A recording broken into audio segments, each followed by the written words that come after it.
Hello, friends and colleagues.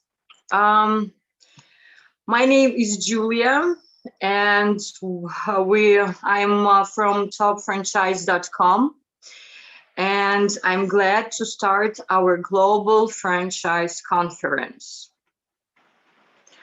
Founder and leader of our company, Vasil, will not be able to take a part in the conference on family affairs today. But he said, everybody, hello, and thank you for coming with us for this moment. So I think let's start. As far as you know, franchise market is now very popular and in demand in the world. It's very, very popular and very useful, you know it. So if you give a short answer to the question, what is franchise? Then this is an opportunity to start a business from scratch, but already under a well-known name. And buying a franchise helps you to start business with minimal risk. Our company, Topfranchise, a global franchise marketplace and franchising portal, Topfranchise.com, with a good mobile version, and you really should check it out. Topfranchise.com is a platform that provides great opportunity for the development of your business. Namely, we are kind of a franchise store where you can buy and sell. For buyers of franchises, our catalog is absolutely free and it is not limited in the number of actions performed. On page of the catalog, you can leave applications for each of the franchise that seemed interesting to you. And for sailors, for little money, we provide coverage all over the world, many times more than an offline exhibitions. And you also get leads for your franchise from all over the world. Our portal was launched in 2017 and its traffic grown every day. Now our monthly audience is about 170 visitors. Our goal is to increase it up to 200 per month. We cooperate with over 100 countries. So we're not just like, online catalog of franchises. We are a team of expert lawyers, a team of international specialists who will help you to present your franchise and hold meeting with your buyers. We participate also in international exhibitions, Paris, Beijing, Dubai, London, New York, and many other countries. You can see it at our website. You can find there a lot of photographs and many information about our participating in exhibitions. Today we invite here speakers. I want to say thank you to speakers who will be today with us. It's very important for us to hear you, to know that you are with us, and just to feel you, So the speakers, we have gathered young speakers here, but with the growing companies from all over the world. We'll be our listeners can answer questions, write down questions, and we will of course answer each of them. So the purpose of our conference is to share the experience, to show people that it's not scared to start your own franchise if you want to get successful business. And really, is franchise is some kind of tool to be successful and to get a lot of money, without no risk, as I told it before. So I would like to introduce our first speaker, Matus. Are you here? Hi, yes, I'm here. No, Matus. We're talking about Matus right now. He'll be the first speaker. He'll open our conference. I can see you well. Hello. Hi. Are you ready to start the global franchise configuration? Sure, of course, it's a pleasure to be here, and it will be a pleasure to introduce maybe our company, our experience, and maybe share our knowledge, what we did, and hopefully it will be some sort of inspiration for all the listeners. I think we should help so many people to be strong and to understand that it's a good business to start franchise, really. Okay, Matus, you can start. Okay, perfect. So thank you very much. First of all, I really appreciate for having me today. I'm glad that we can speak about our experience, because I believe that these kind of events can be great source of learning for all of us. I mean, all of us are looking at some sort of inspiration, and that's why we are here actually today. So first of all, let me introduce myself. I represent the Donuteria on international markets. I give you a short introduction of our brand. It all started more than 5 years ago. Our CEO founded the company in 2015 while he was still working as an investment banker in London. Pretty much traveling through the world, he discovered that people worldwide were willing actually to wait in lines to get a fresh donut. He was pretty much amazed about popularity of this product, especially in the US and Canada. And what was for him kind of surprising moment was that the taste was nothing special for him. It was neither design of big chains or a customer experience. And this inspired him to deep dive into the donut business. And actually, after a successful pilot launch and operation, it was time to try it as well as a local franchise. With no prior experience, he gathered a team of people and created the first franchise package for a local franchising. And actually, in the first 6 months, more than 25 licenses were sold. So it means all relevant towns were fully booked out by La Donuteria. And actually, this was the point where he understood like the benefit what we created, and we started to look at the international market. Of course, considering that COVID was just rolling and nobody knew what's happening, we started to work on our international kind of expansion and try to imagine to sell a franchise food concept in pandemic, right? It's extremely challenging. And everybody was saying that it's nearly impossible to step into the market, and there is no way we can succeed because the competition is too big.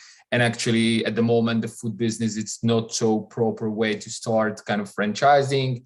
However, I mean, here we are today. We have currently branches in France, Germany, Austria, Czech Republic, Spain, Hungary, Cyprus. We actually, during the last summer, signed up our first partnership for branches in Saudi Arabia and as well in Egypt. And of course, we have more going on discussion. But let's talk for a while how we did it, because I think it's important to understand. So, first of all, we understood the market and the potentiality. At the moment, the distribution in a donut segment is divided mostly among big chains and maybe a few independent stores across the few countries. So the person has actually two options what he can do. He can either start his own business and, put lots of money, lots of time into the, research and development and trying to figure out whether the concept will work or whether it doesn't. Or he can actually purchase license from some other, a franchise or like the big chains. However, you will agree with me that if you want to step into the market with some established partners, like really big names, it's very expensive. And actually both ways are very expensive. So it means it disqualifies a huge amount of self-motivated people that actually want to become owners of their future business, right? And we saw this as a huge opportunity in the market. And, we understood that the donuts market is growing. It should reach about 60 million or 65 billion US dollars in 2025. So we really asked the question, what we can do in a different way so we can get quality people working with our brand and trying to make a good living. And basically this question led us to our concept. And basically, we understood right from the beginning what we want to create. And we created like affordable business that will generate enough value for owner with efficient return on investment and a community that will follow, share, and talk their story. So we created kind of handmade gourmet delicious product based on our secret recipe. All these we packed into eye-catching design shop with award-winning customer service. And we communicated with our community on our social media. So we are very powerful on Facebook, Instagram, and others. And all together makes from La Donuteria love brand. Meaning that this is our momentum, which we leverage everywhere where we go. And we understood one thing, that at the end of the day, it's not about purchasing the donut. Donuts are what we sell. It's a product. It's a concrete product.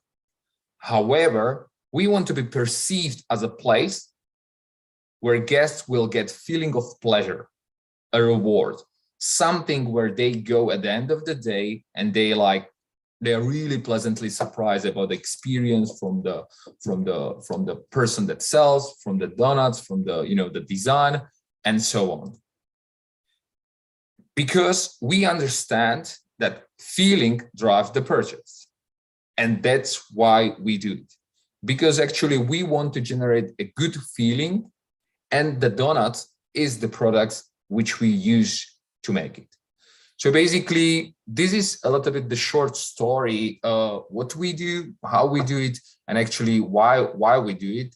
And at the moment, especially during the times like we live nowadays, it's very complex to start your own business, or maybe it's too expensive to start some international franchise opportunity. And that's why we are offering something different, something which has the international appeal, which has a strong brand, which has a perfect knowledge and the know-how that we can share with our partners.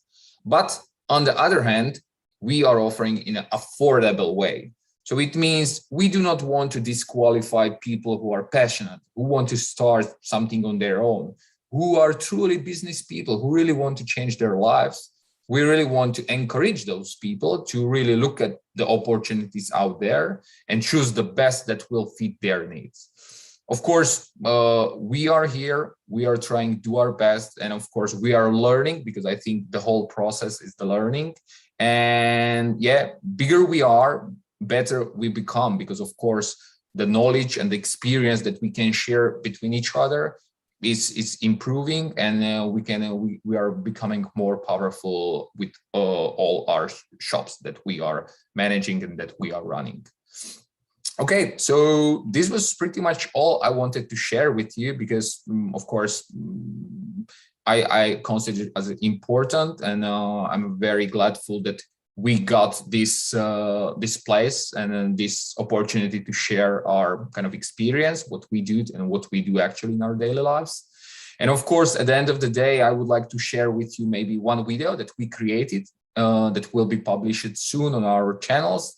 And I think it as well perfect reflects the emotions that we want to create with our product, with our winning award customer service, and with our gourmet delicious product that we are baking in our shops.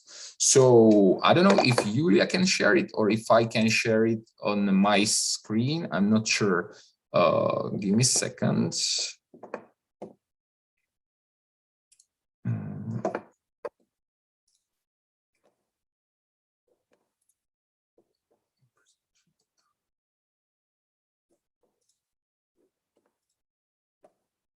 Okay, perfect. Now you should see my screen, right? And now I need to share sound. Perfect. Now you should see as well the sound. So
okay, guys, so that was the video that I wanted to share with you, and I hope that you enjoyed my short presentation. And I guess I can give the word back to Julia, or if she has or anybody else have any questions, I can answer, of course.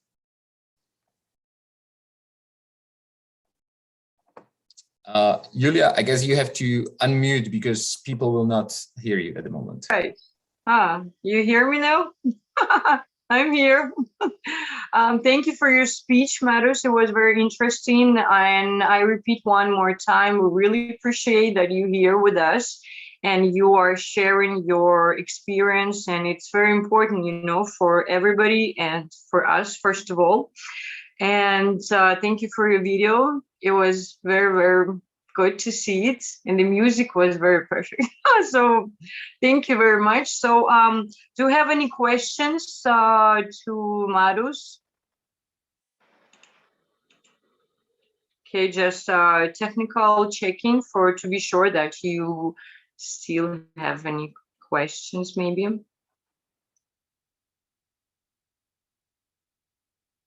Okay, no question, because I think that it was the first. So Matus, I'm sure we'll have questions for you later. So I'll send it to you and we'll make some kind of answering something. We'll make something to answer people. Okay.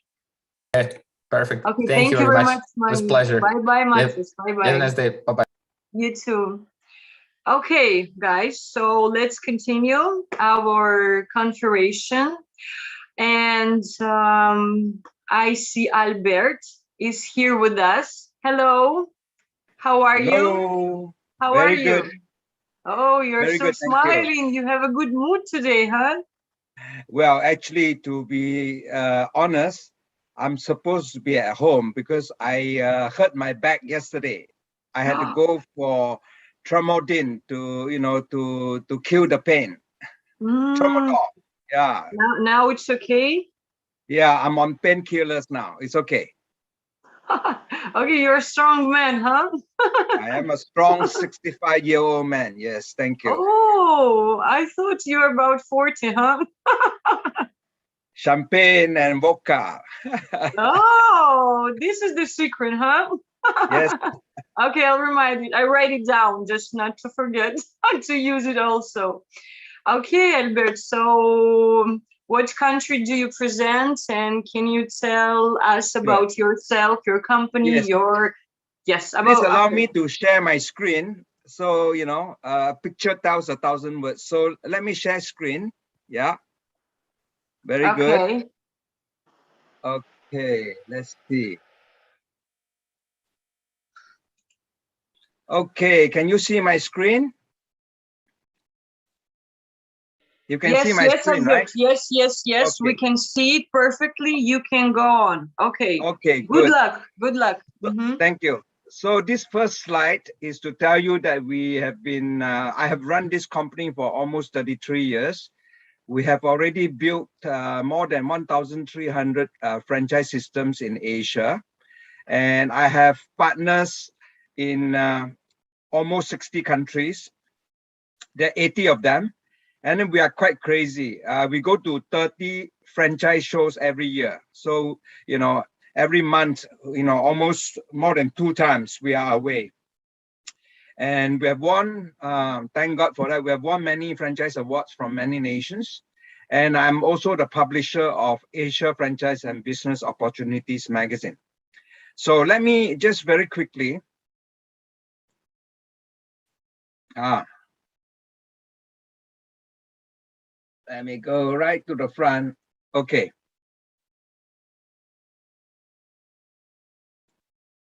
Well, we have been named as the oldest franchise consulting company in Asia.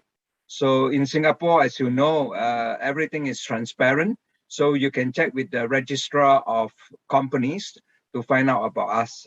I actually started off as a master franchisee of a franchise consulting company based in Norwich, England. Yeah. And then by 2004, I've changed the name of the company to Asiawide Franchise Consultants to reflect that Asia is a booming region and that franchising will do very well in Asia. Now, these are our strengths, which I will elaborate as we go along. So we do everything related to franchising. We build franchise systems. We audit existing franchise systems. We act as broker or middleman between franchisor and franchisees. We publish about franchising. We even help companies that want to change their operating manual, or they have some problems with their franchisees in Asia. We can act for the franchisor and go, and audit them, or to even close them down, if they refuse to close because they were in breach of some important clauses of the franchise agreement. We have also been engaged by many governments and chambers of commerce and universities to give franchise training.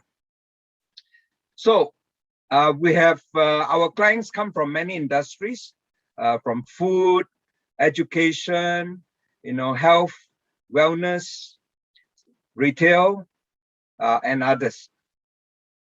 Just to give you a taste, we have clients from the letter A to the letter Z. Okay. And for Asians, they know these brands are all very famous.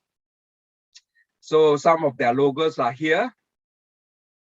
I will not bore you with them, but these are all very famous brands in Asia. And this is our magazine, which was launched by the Singapore government 28 years ago. It is still the only franchise magazine that is in English and Chinese bilingual. And I personally have spoken in 46 nations, over 300 occasions. And you can see from this slide that we are very active.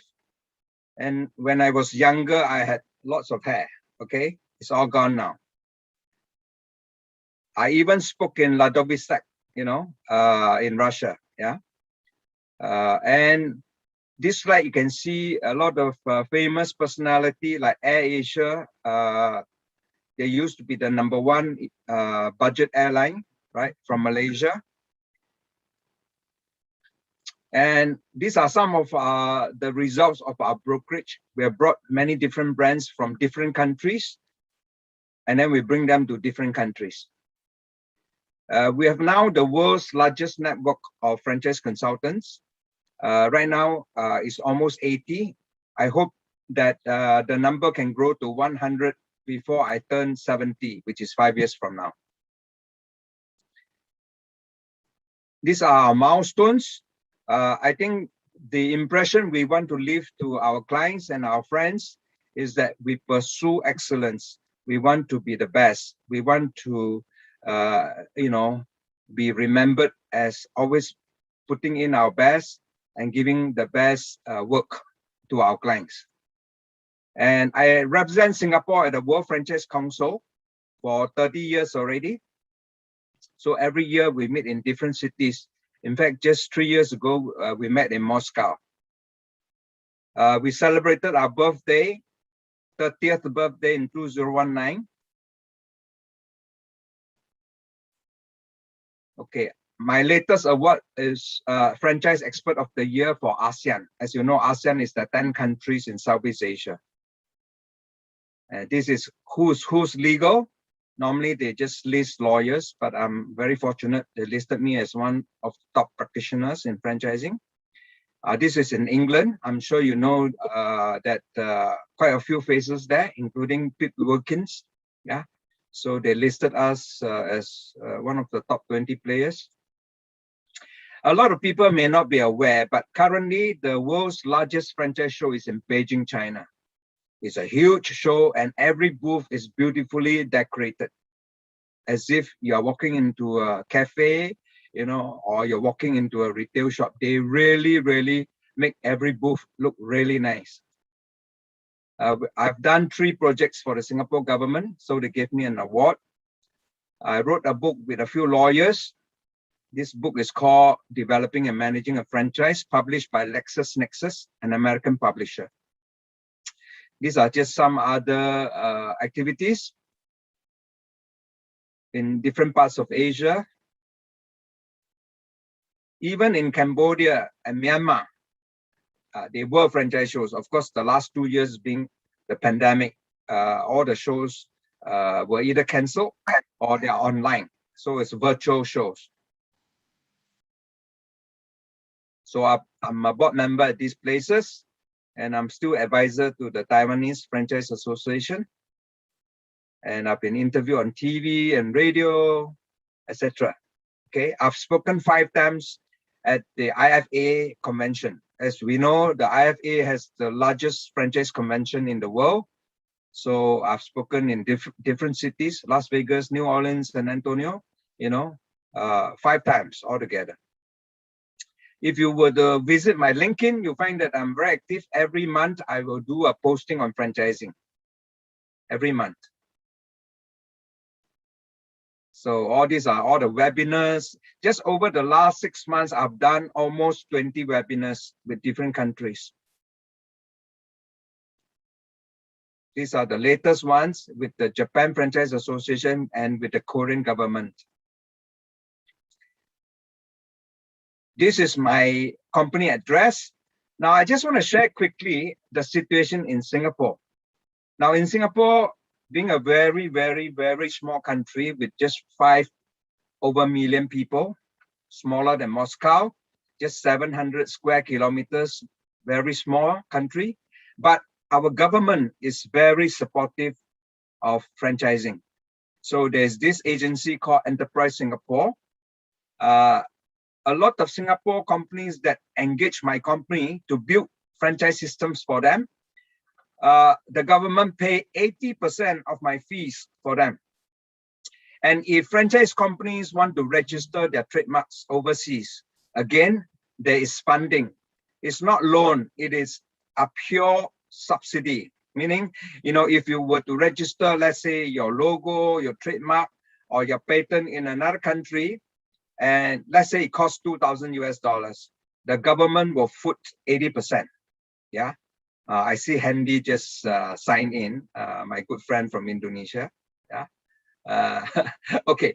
Then next, our government even go to the extent of publishing books for prospective franchisees, you know, to take free of charge. So we have it in English, we have it in Chinese, we have it in Malay, so that prospective franchisees can study, you know, what are the steps, what are the things to look out for before they join a franchise. And that's for franchisees. The government even has a booklet for people who want to be franchisors, you know, called Set It Up. So these are books which very popular, they're all gone, but in my library, I still have a lot of them. Yeah. So you can see the Singapore government is very supportive, not just in terms of money, but also in education. Okay. And even in intellectual property. Yeah. And of course, when franchisors based in Singapore go overseas, you know, to exhibit at franchise shows, food shows, again, you know, there's subsidy. So it's a very, very, very business-friendly country, Singapore. Okay. And our association has a lot of lofty goals to make sure that, you know, franchising will thrive in Singapore. So I will not go into detail. So I hope that, you know, you will visit our virtual show, which is next month, in November, next month on the 25th and 26th. And there are lots of seminars on, you know, please sign up and, you know, listen to all the speakers from around the world sharing their knowledge and insight on franchising. Okay. So with that, I will stop and I thank you for your time. Bye for now. Albert, you finished already? Yes, I finished. Yes. Yes. Okay, it was very interesting, and you have a big experience in this way. So it's very pleasure to hear it and to listening to you. Okay, thank you very much that you're here with us, and we really, really appreciate it. Thank you very much. Have a good day. Take care of yourself. Bye. Okay. Thank you. Okay, bye-bye. Bye-bye. Okay, and I would like to remind our listeners that they can leave their questions, write down their contacts, so the people can connect them, our speakers, I mean, can connect them later and to talk and to answer the question that they have. Okay, so and it's just wondering if it's possible, listeners, can you write down what countries are with us right now? So just for us to see that you're here with us, you see us, you hear us, and it'll be very, very good if you do it. Thank you very much. So as I see, we have another speaker here. Is this Hendy, right? You are here. Hello, do you hear me? Hi, hello, good evening. How are you? Good evening, yes. How are you? Very good, fantastic. Fantastic. Okay, very good here. How's the weather? Yeah, well, I'm staying in Bali now in Indonesia, so it's starting to rain season. So, but overall, it's perfect. Okay, it's very, very good. So you ready to start with to share your experience and to show us your business, to tell us about yourself, your company, your franchise, and about yourself. Okay.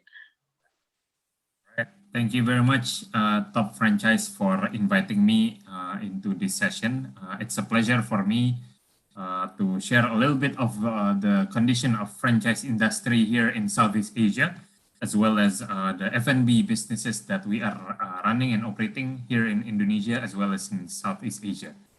Albert Kwong is actually one of my colleague, one of my good mentor as well. I learned a lot from him, so it's a pleasure to have a same session as well together with Albert Kwong. So here I already prepared my slide. Most of my slides are using Indonesian language, but I will try to explain and use the material in English as well. My topic will be how can we be successful in this pandemic situation, and of course, how can we keep growing, especially during this F&B business on this pandemic situation.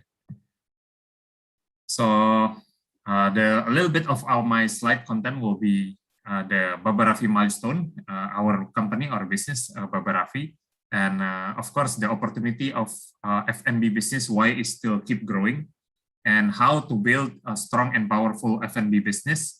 And as well, the last topic will be how to grow our business, especially during this pandemic condition.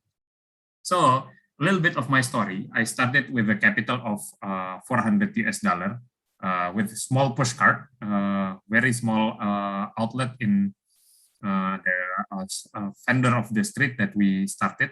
So with a capital of $400, I started my first stall of selling kebab.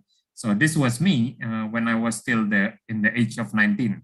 So at that time, I sell my first outlet with only one employee. So it started with 3S, small single steps. Yeah, and then we're very fortunate that we are able to grow and scale our business internationally. So not just in Indonesia, but as well as global in 10 different countries. We started in Indonesia, but we are able to grow and scale the business in 10 different countries. So that was something that we like to expand and grow our business, not just locally, but also overseas. Okay, and then next slide. So from our first business of selling kebab, called Kebab Turki Rafi, we are able to expand into different other group holding. So this is the business that we have grown. First was called Kebab Turki Rafi with over 1,300 outlets. Then we are able to grow and scale different brands such as Nyapi, and then Ngikan, and then Kekinian, Juice and Shake, and Menanti. Menanti is our latest brand. We start in this April during this year, and up to now we are able to open 117 stores of Menanti.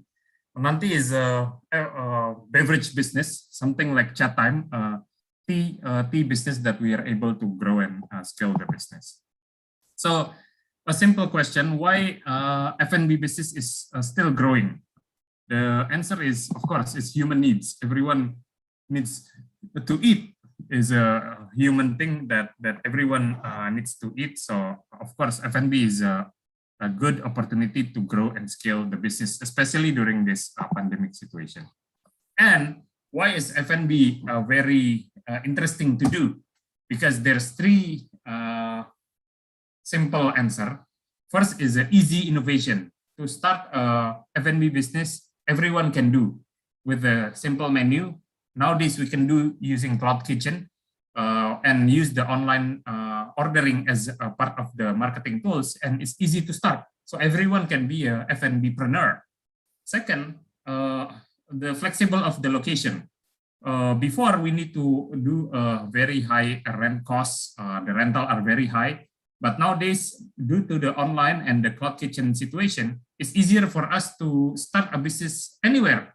Even though we start from our own home, our own kitchen, to start promoting our business. And then the third is, of course, the potential profit that could be very high due to the innovation that can expand into maximum profit. But there's also challenges. I have to say, during F&B business, there are also challenges.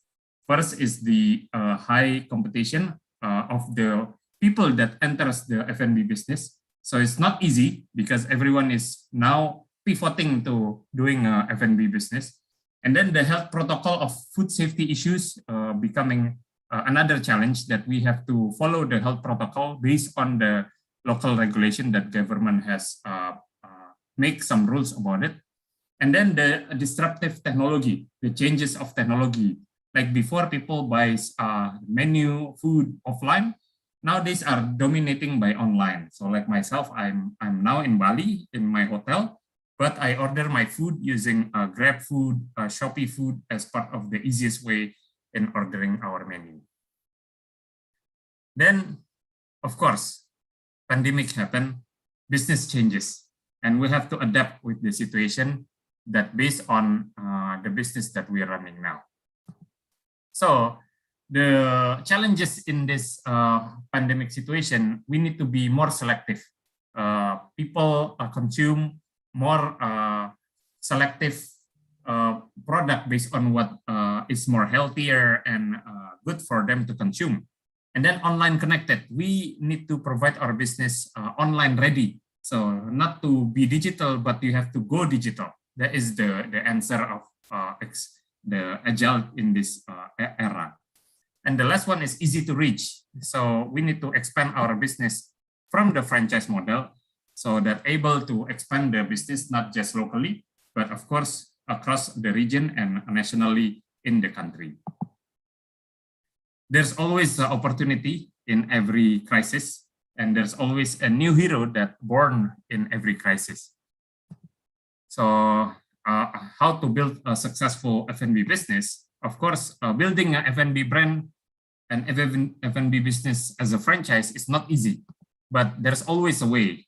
And I will give some quote on how to expand from one simple business to 12 different business and expand more than 1,500 shops across 10 different countries. The key is don't rush the process. Good things take time. So as long we follow the process, there's no elevator to success. You have to take the stairs. In this way, it's easier for us to grow and scale our business. And the last is how can we grow our business, especially during pandemic. Rule number one, simplify the process. We need to simplify every process of our business. The easier the process, the easier for us to franchise our model as well. So make sure our model is simple. Based on simple preparation, less contact, quick service, and clean and hygiene. These are the way that we are able to grow and scale our business. And then this is the simplify the process. This is Rafi Plaza, our head office, the plaza that we operate to run the HQ of all our business operation. And second rule is redefine your customer. We have to understand our target market. We have to understand the demographic of our customer. In that way, easier for us to do marketing based on the consume and behavior of our target market. So find out the trend, what is happening in the market. We have to understand the buyer persona, as well as competitor watch. We have to see what is our competitor doing. And by then, we need to adapt and modify based on what's happening in the trend itself. So this is a story of how we open more than 100 shops in 4 months called Menanti. Menanti is our brand that just recently launched this April. And by 4 months, we are able to grow 100 stores.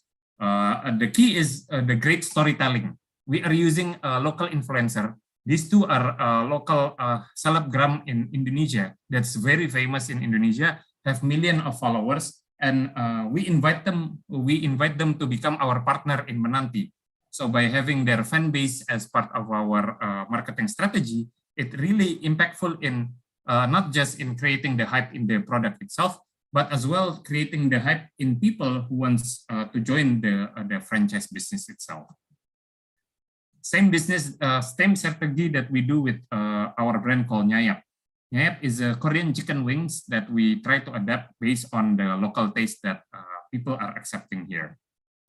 And the rule number 3 is set your marketing plan. There's no formula to success, but if you have a plan very well, then and execute very well, that will be make your business easier to run and grow in the future.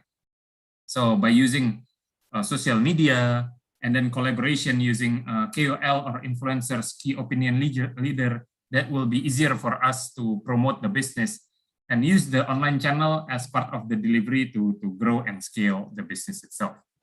So by using a great marketing plan that based on the target market, like example, our brand called Nyapi, we have 80 restaurants of this brand. We are targeting millennials as our target market. So we use TikTok, Instagram, filters that is adapt with the local audience that are using social media. Menanti that I mentioned before now already have more than 600K followers in the updated account in Instagram. And rule number 4, the last is to improve the unique selling point. We have to improve our unique selling point based on the added value that makes our brand different with our competitors.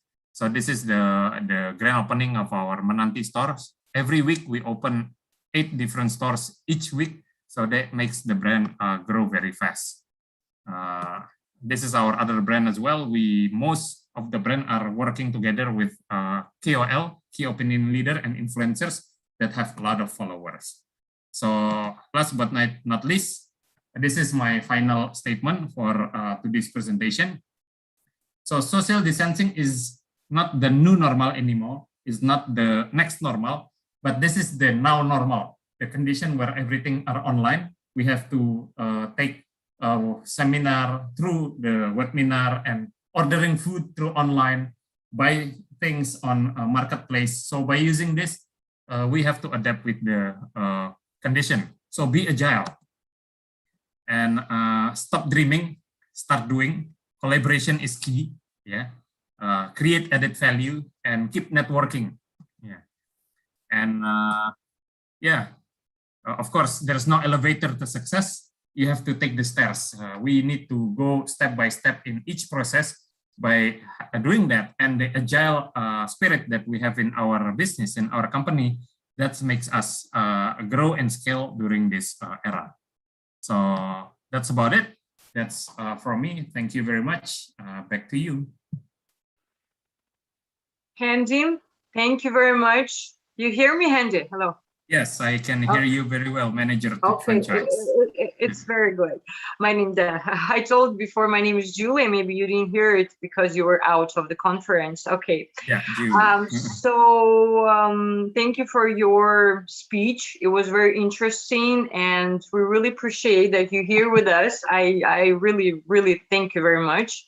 And so I ask you to leave your contacts under the broadcast, okay? Of course, I will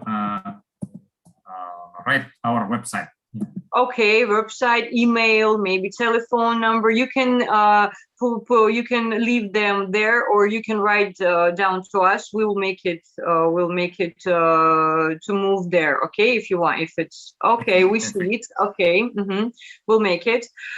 So thank you very much one more time, and glad to meet you and glad to hear you. Okay, bye-bye. Okay, so let's continue our conference, Global Franchise. And I remind to our listeners that you can leave comments under the broadcast, and you'll find there the contacts of our speakers, and you'll be possible to answer questions to them. Okay, so now I would like to hear Konstantin. Are you here? Yes. Okay. Yes. Hi, hello, colleagues. Konstantin. Hello. I am glad to see you, to hear you. How are you? Me too. Everything's fine, thanks. And you? Oh, we too. Thank you very much. But it's little bit really busy. cold, you know. It's very cold in Moscow for today. So, but we are getting strong, and everything will be fine. So, you ready to share with your experience, to talk about your company? Yes, sure. I'll be very glad. Okay. So today I represent the company called Libertex. It's a group of companies that was founded in 1997. So let me show you our brief presentation.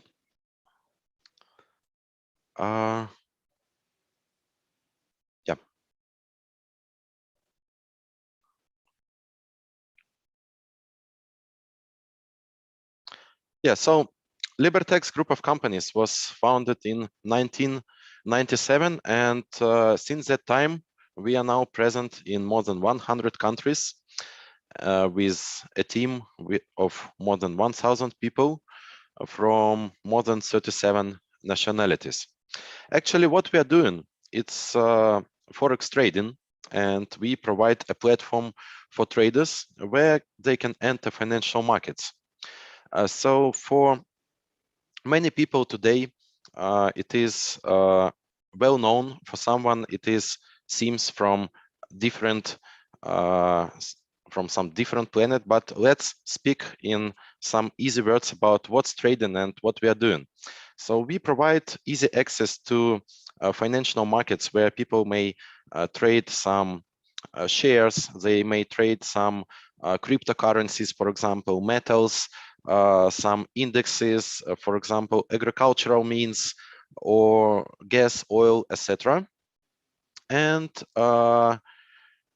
they can keep these instruments or do some transactions with them. So why do people trade actually? Someone sees easy elevator for success, and unfortunately such people in most cases lose their money.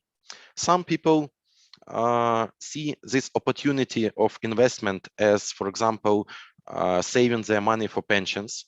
And such people choose very stable shares of companies like Coca-Cola, for example, or McDonald's. And they just want to have a wealthy pensions, and they keep these shares for years. Some people become professional traders and they make it profession. Or someone, for example, makes trading during coronavirus crisis. We know that from 80 up to 90% of companies were unfortunately influenced by corona crisis. Some of them even closed. And our business is one of the spheres that has a boost during that time. And people were trying to save money in our sphere. And many of them did it by diversifying their businesses, for example. And we have successful examples of businessmen who saved their capital by investing into some cryptocurrencies or shares. And at the moment, they reinvested this money in real sector after the market became stable and people understood how to live in conditions of corona crisis. That's why it's one of advantages of our business. Also, our business, it's not influenced by any kind of crises. And if there is an economic crisis, I'm not now saying about coronavirus.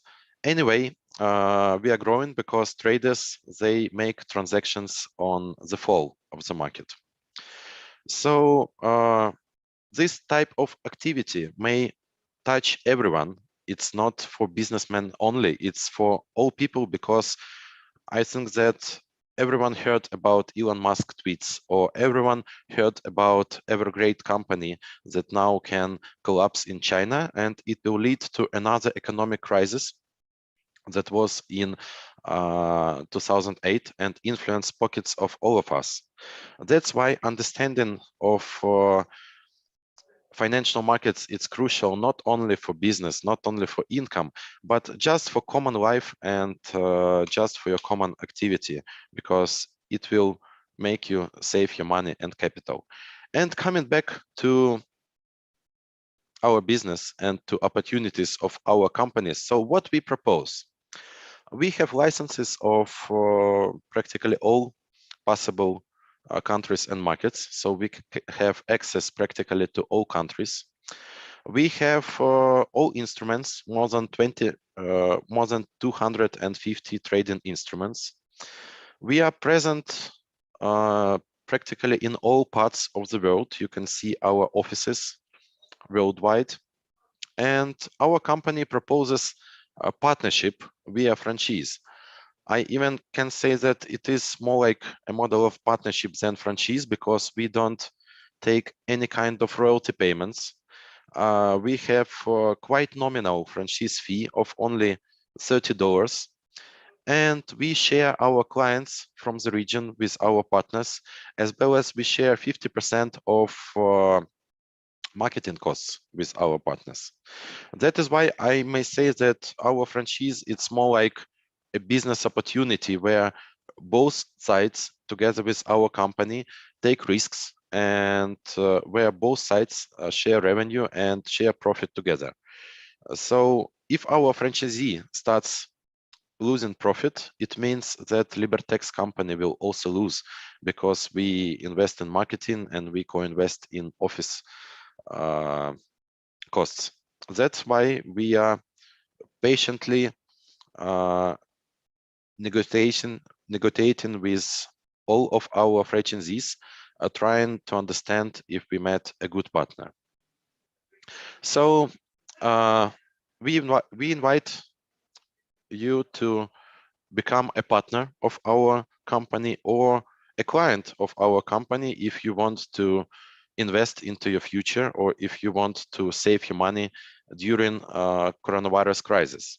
And we will be very glad to provide our support, provide our instruments of a big international company, and of course our experience, because we have lots of experienced specialists in their field who will assist you in your business. And it's also one of our advantages that we have a very good educational and supportive team. So this is some statistics about our clients. Not to overfill you with information, like let's skip it. We provide our own trading instruments and we develop our own platform. It's also what we are glad of. We have a very big team of IT specialists, nearly 200 people. And as you can see here, we have practically all popular trading instruments of financial market. So in several words, I can say that that's all about our franchise. Maybe if you have some questions, or you would like to know some information additional about our company, I will be glad to answer these questions, and please do not hesitate to contact me. Here's my contacts. I will also leave them in the chat, so I will be very glad to communicate with you. And also I will be glad to meet our colleague speakers for cases of promotion of our franchise in different regions of the world. So thank you very much for giving the time for a speech. And maybe if you have some questions, I will be glad to answer them. Oh, Konstantin, thank you very much for your speech. It was very interesting, and thank you that you are here with us, and we really appreciate you and your company. And okay. Thank you. Thanks a lot. And I also want to thank you, because such events are very important for making a network and for finding new contacts. And also thank you, Topfranchise portal, for your organizational work and for what you do, because it's really nice and successful to cooperate with you. Thanks.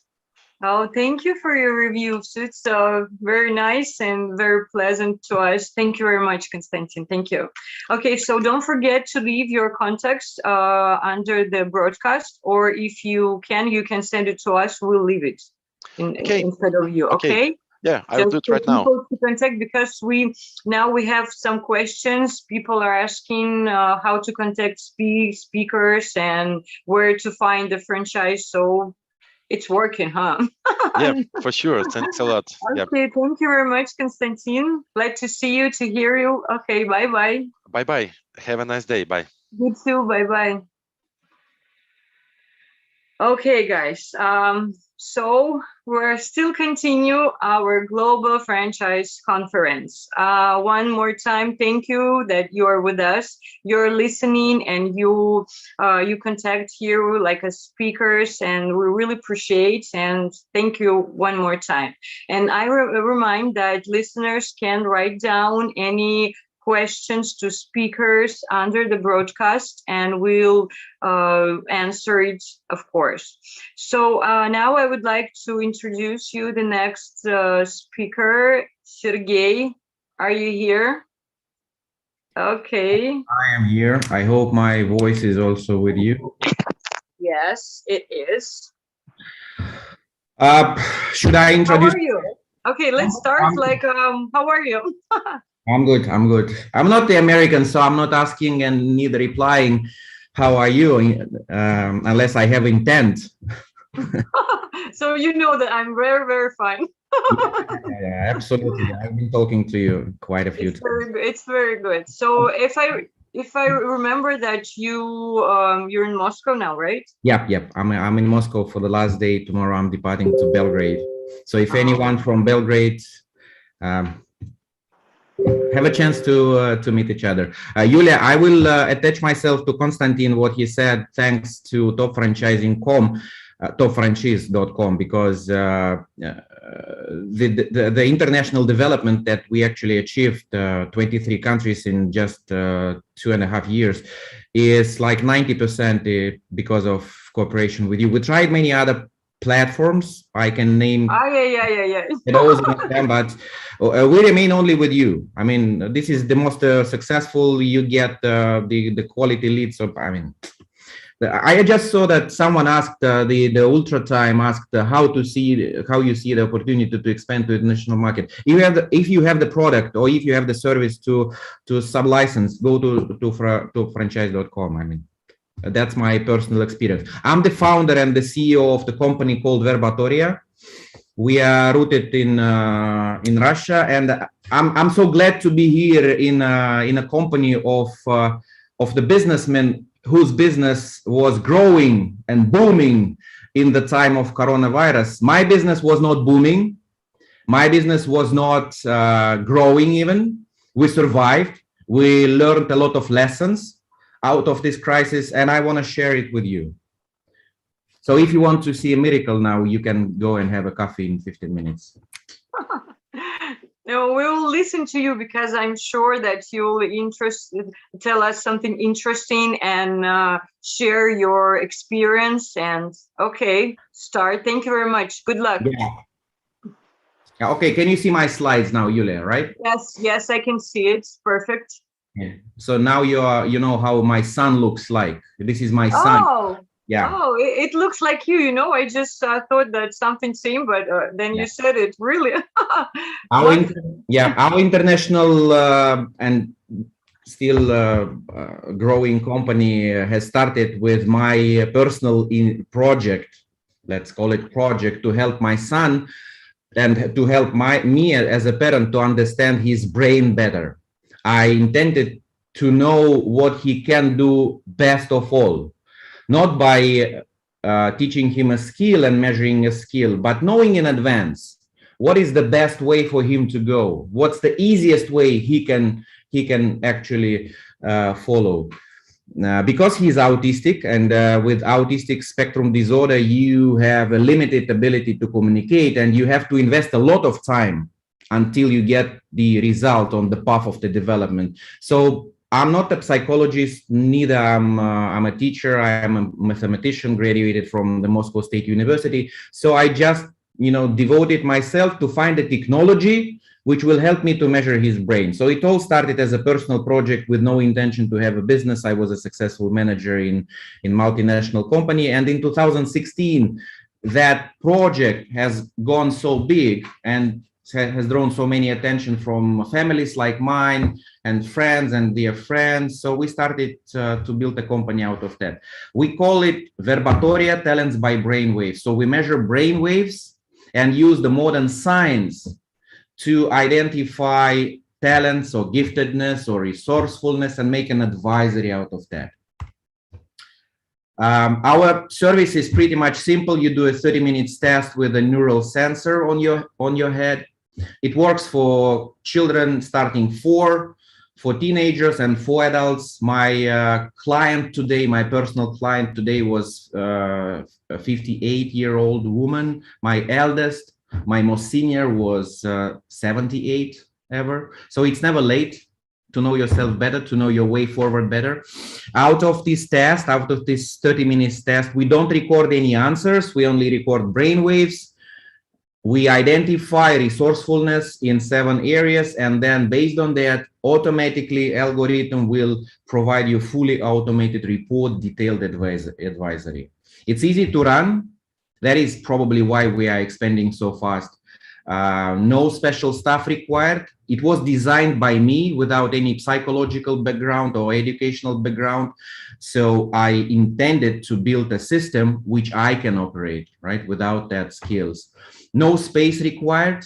So you don't have, at least in the beginning, to rent a space. You can go per hour rental offices. You can go customer location and do the test. You can do it anywhere where condition, meets very general requirements, very simple requirements. So basically our service is to assist families to choose kids' future based on inborn talents rather than on the skills, because skills are always about our past. Skills is what our parents invested in us, our teachers invested in us.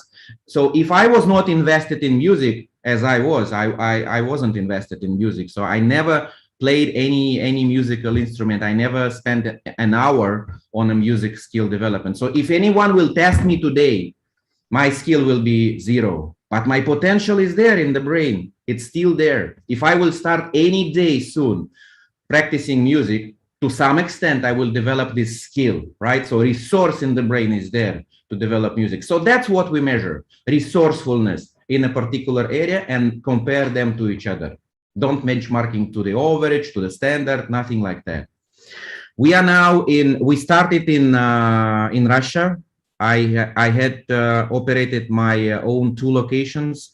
Soon I realized that I can no longer be possible to focus on the technology, improving accuracy of the report, adding value into the report, monitoring signs, which appears and appears globally. So I have to detach myself from that, focusing my team on the technology and letting commercials flow across the globe without my control. So we decided to go with Topfranchise.com international on a franchising model. Now we have 23 countries from US. It's a little bit outdated map here. You see in the United States, we now have 5 states with Verbatoria in it,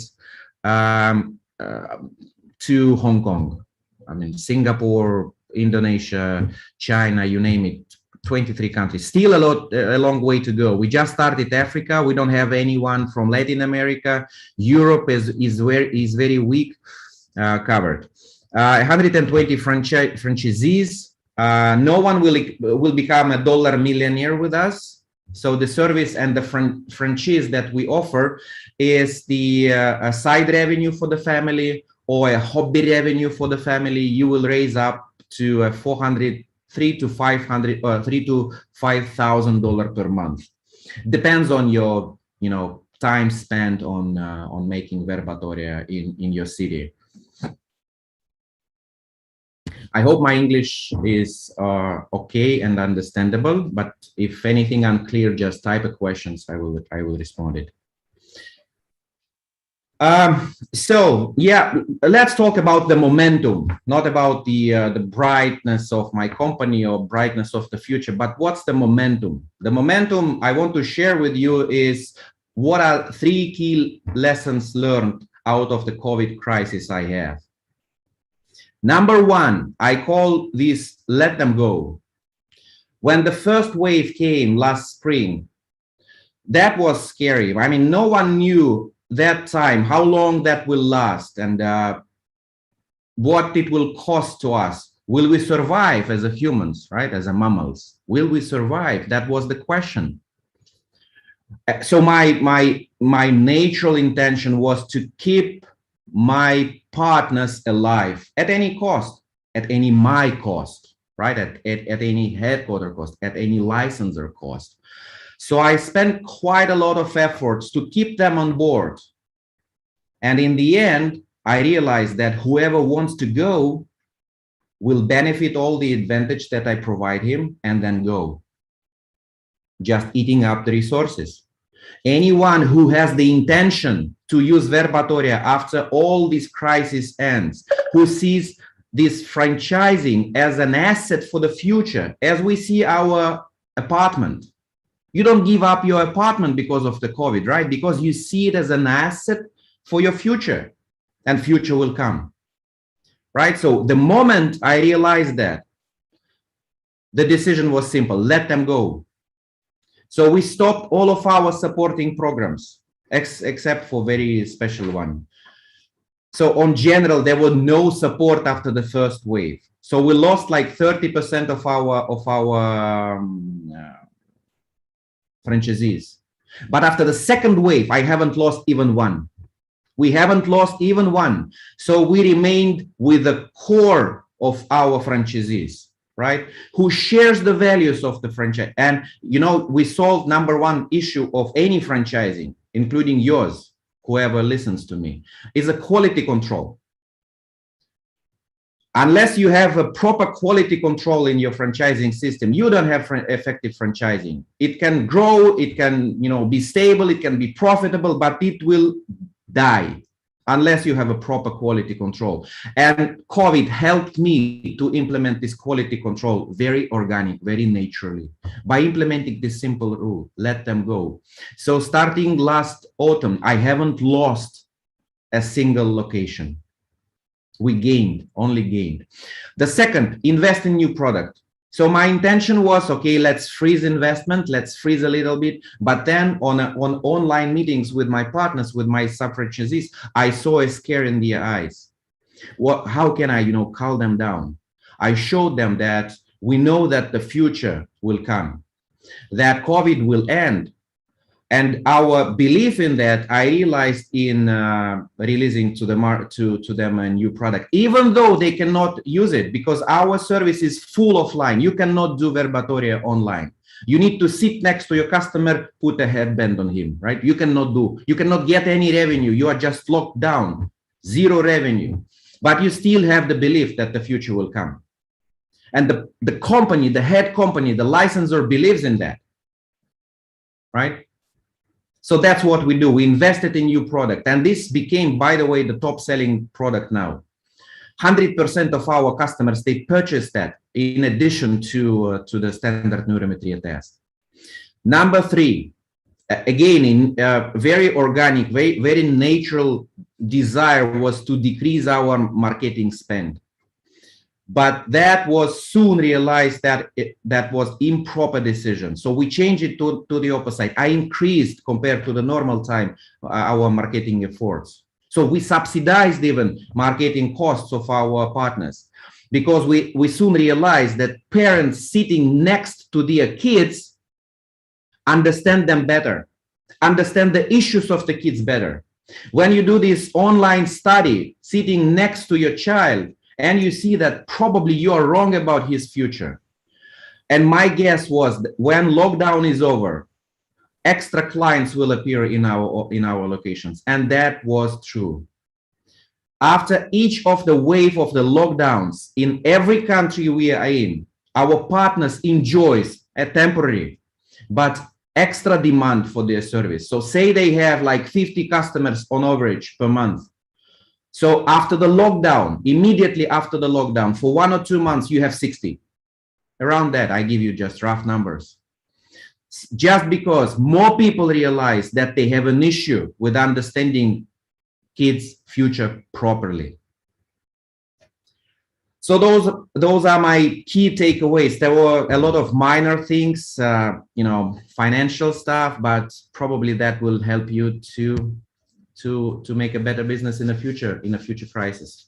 So educational market, edutech market we are in, or I call it sometimes edutainment, a mix of education and entertainment, because some of our customers, they come just to our offices just to entertain themselves, which is a good thing. I mean, I don't care about that. But edutech market specifically suffered and changed and transferred a lot because of this offline. A lot of online services, they were booming. A lot of offline services like mine were at least suffering. I would say like this, because for periods of lockdown, you don't have revenues. Luckily, as a headquarter, we were quite stable, able to support whoever wants to remain with us, as I spoke in the beginning, right? But our end, you know, our sub-licensees, they suffered without the revenues. But let's compare what was on the market and what helped us to survive, what helped us to become, you know, even in a better shape after the crisis, not saying growing, in a better shape. So lockdowns moved education services to online, and Verbatoria is full offline, right? Sitting next to kids during lockdown enlightened the issues. So we see extra demand, right? Many offline edutech services went dead because of fixed costs. So Verbatoria partners, they enjoy no space, no staff, and very, very low royalty, right? And it's a very low, it's flat, it's transparent. So unless you decided to go off the business, you can maintain that business. That's the cost of your apartment rental, much less, okay? What we see is that regions, in terms of regions globe, in terms of the COVID, in terms of those waves, are very, very much different. So we had to apply very different scenarios and different supporting measures to a different regions in a different timing. First one to recover was Russia, obviously, because of no strict lockdowns, no long lockdowns. First to invent vaccines, so people become not as scared, because even they don't get vaccine, but they know that they have vaccines, so someone else vaccinated, so I should not be scared too much, right? Followed East Europe. Now we have very, very growing demand and business in East Europe. Except China, as of now, all of the regions are okay. I would say they recovered, they are up to normal, back to the levels of beginning of 2020, when we started to see the signs of this decline in the market. So it's not yet 2019 in terms of the normality of the market, but it's going, you know, steps and steps to that. The last one is New Zealand and Australia, but we see the signs that they are recovering, and we have our first partners in New Zealand and a good track with Australia. So I see 2022 year as a year of very careful recover in our niche market. I know I worth to mention that all other niches are booming. So in our niche, it's a careful recover. And I do believe that low cost will take advantage, because people still don't have that clear understanding when it will all end. So anyone offering them to buy a very luxury franchising opportunity, I would not say that will be a decision, the mainstream decision in the franchisees market. Now they become more careful, shorter period of returning the investments. So those are my takeaways from the crisis for you, to share a little bit of my company, and I'm glad to be here with you. Now can I answer your questions, or I can do it later in wherever. You can make it under the broadcast. Okay, on okay. the conferation. And you know, Sergey, thank you for your speech. It was very interesting, and I think it will very important for our listeners. And you know, I would like to. Can you close your Yeah, I can, of course. Presentation? Yes, of course. And you know, I have one question for you. What can you advise? What advice can you give to companies that want to enter the international market, but they are afraid to lose or to? Number one, make sure that your product fits to that market. Unless your product really, you will be wrong about that, quite sure. But even out of the gate, you don't have the belief that your product fits to the market. So we spent 3 years to enter United States market. And those 3 years we invested to enter there. And it took us just a week to adjust our product to finally fit it. You know, we spent 3 years in 1 week. And when we did this, it just fit to the market needs. And, you know, we just saw the market is big. Let's go America. America is very, very different. Asia is very, very different. So make sure that your product by its nature, not by the pricing, not by the, you know, marketing sales channels, but the product itself will meet the demand, will fit into the sales channels, into the demand structure, stuff like that. Who will be your end customers? It may very, very vary, unless you sell pizza. I mean, pizza is simple, right? But even I would not say any business is simple. Sorry for that. And second advice, go to topfranchise.com. Thank you very much, Sergey. It was perfect. Thank you very much. And you have really, really beautiful son. Thank you. Okay, have a good day, and thank you that you're here with us, and we really appreciate it. And thank you one more time that you're here. To the next so speaker. Don't forget that you can answer. You have to. No, don't forget that you have to leave your contacts under the broadcast, or you can leave it here and we'll hand it over. Sure. So it's yeah, how you choose, you can do it. And so you can answer the questions under the broadcast to our listeners. Okay? Sure, will do. Okay, thank you. Bye-bye. Bye-bye.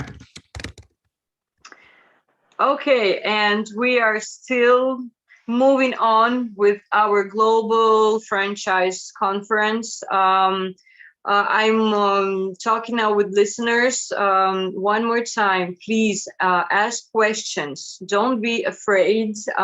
Just ask what you need to our speakers, because speakers are successful. They have successful business for now, and they're really ready to explain everything, to share with their opportunities, and to explain how to do to be successful businessmen. Okay, so the next speaker is Felix, our old friend. Felix, are you here? I don't hear you. Don't hear you.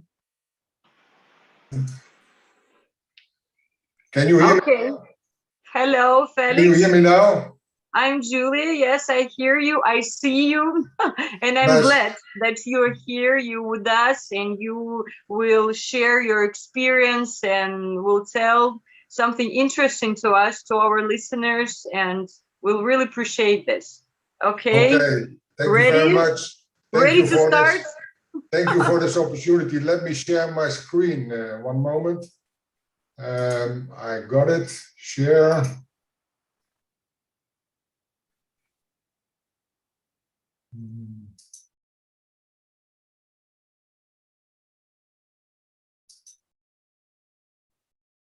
One moment more.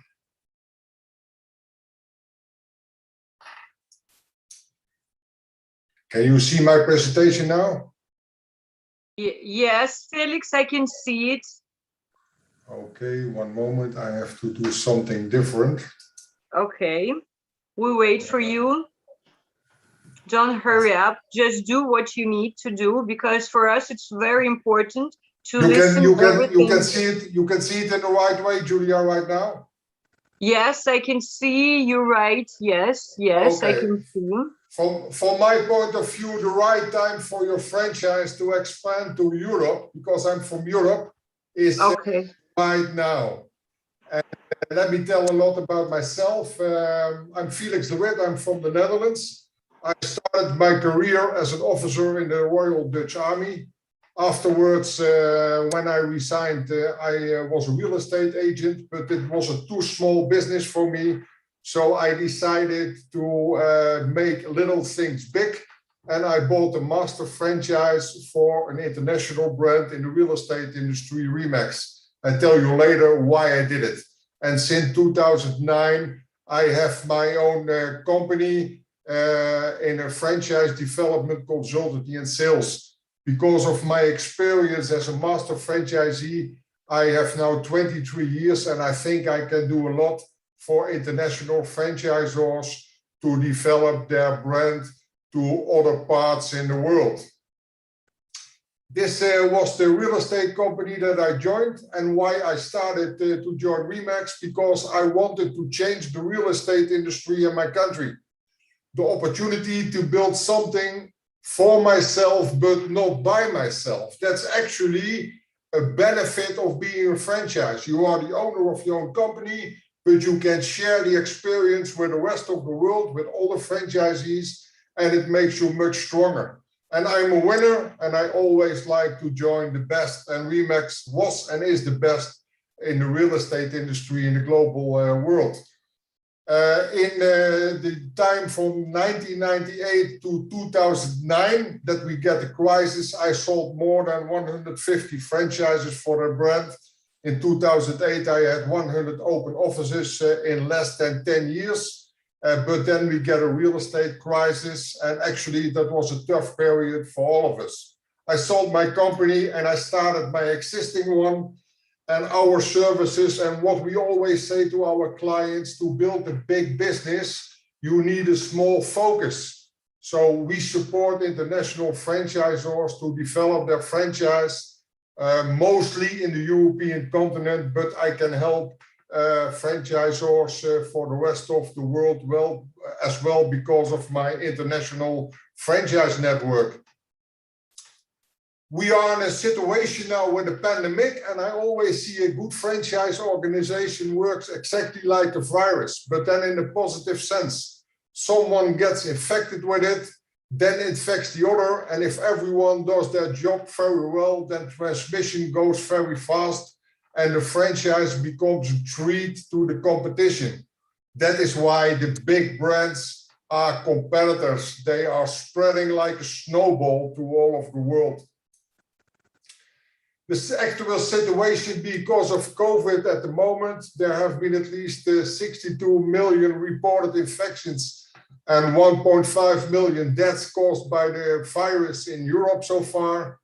At the moment, Netherlands is we were back to normal in summertime, but actually the numbers are increasing now, and that's actually unbelievable because almost 83% of our country's adult population is full vaccinated with 2 shots.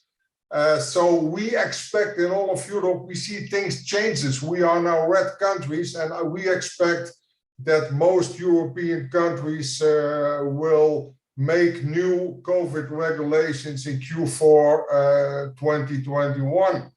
And that can be a benefit for the franchise industry as well. I told you during summertime we were back to normal. All companies were 100% back in business. We get governmental support during the last 1.5 years, and it ended on October 1st. And because the numbers are increasing now, we get in my country, the Netherlands, we get next week a press conference, and we expect really that we're not going to a tough period like we had before lockdown, but there are some regulations coming in. And every disadvantage has advantages, was a very famous soccer player, Johan Cruyff, always telling, and I can use this in my daily business as well. The situation in the franchise industry in Europe. Europe has one of the most developed franchise industries of the world. And many franchisors expand their brand across Europe by recruiting masters. I always give the recommendation to my clients to work with a master franchise. That's very good for your span of control. You can stay with your focus in your local market, and your master franchisee will roll out the franchise network. He will sell the units in his own territory. Before COVID-19, we had every year exponential growth, and we see the industry is coming back. The franchise industry actually is having a booming business now, but it's normal. After a crisis, always the franchise will grow because business owners are looking for new opportunities to survive a crisis in the future. The development of franchise in 21-22, the market for new franchise development around Europe will remain robust and strong as it was ever before. That's an excellent reason to start a business during a down economy. Actually, in my company, the economy is not going down, it's really going up at the moment. And yes, it's a great time for many entrepreneurs' dream. A lot of people that are on a payroll in a management job, they like to look for opportunities to start their own business. And most of the people, more than 60%, especially in Europe, when they start an own business, young people, they are looking for a franchise company. As smart investors will always make money, not excuses. The 5 excellent reasons to start a business during the economy that we are in right now. The materials and goods are much cheaper. The number of competitors is down. A lot of companies didn't survive the crisis. So that means there's a lot of opportunities for the franchise industry. People are always looking to save money. You can save a bundle of interest. The interest rate is very, very low in Europe at the moment. And people are always looking for innovations. And actually, a few of my existing clients, they are very innovative franchise companies. I tell you later about them.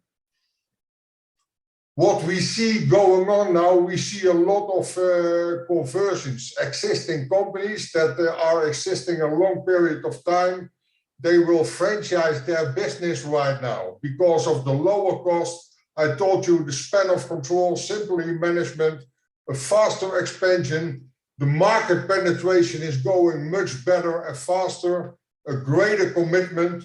They don't have to recruit people on a payroll and the international potential that they will have for their brand.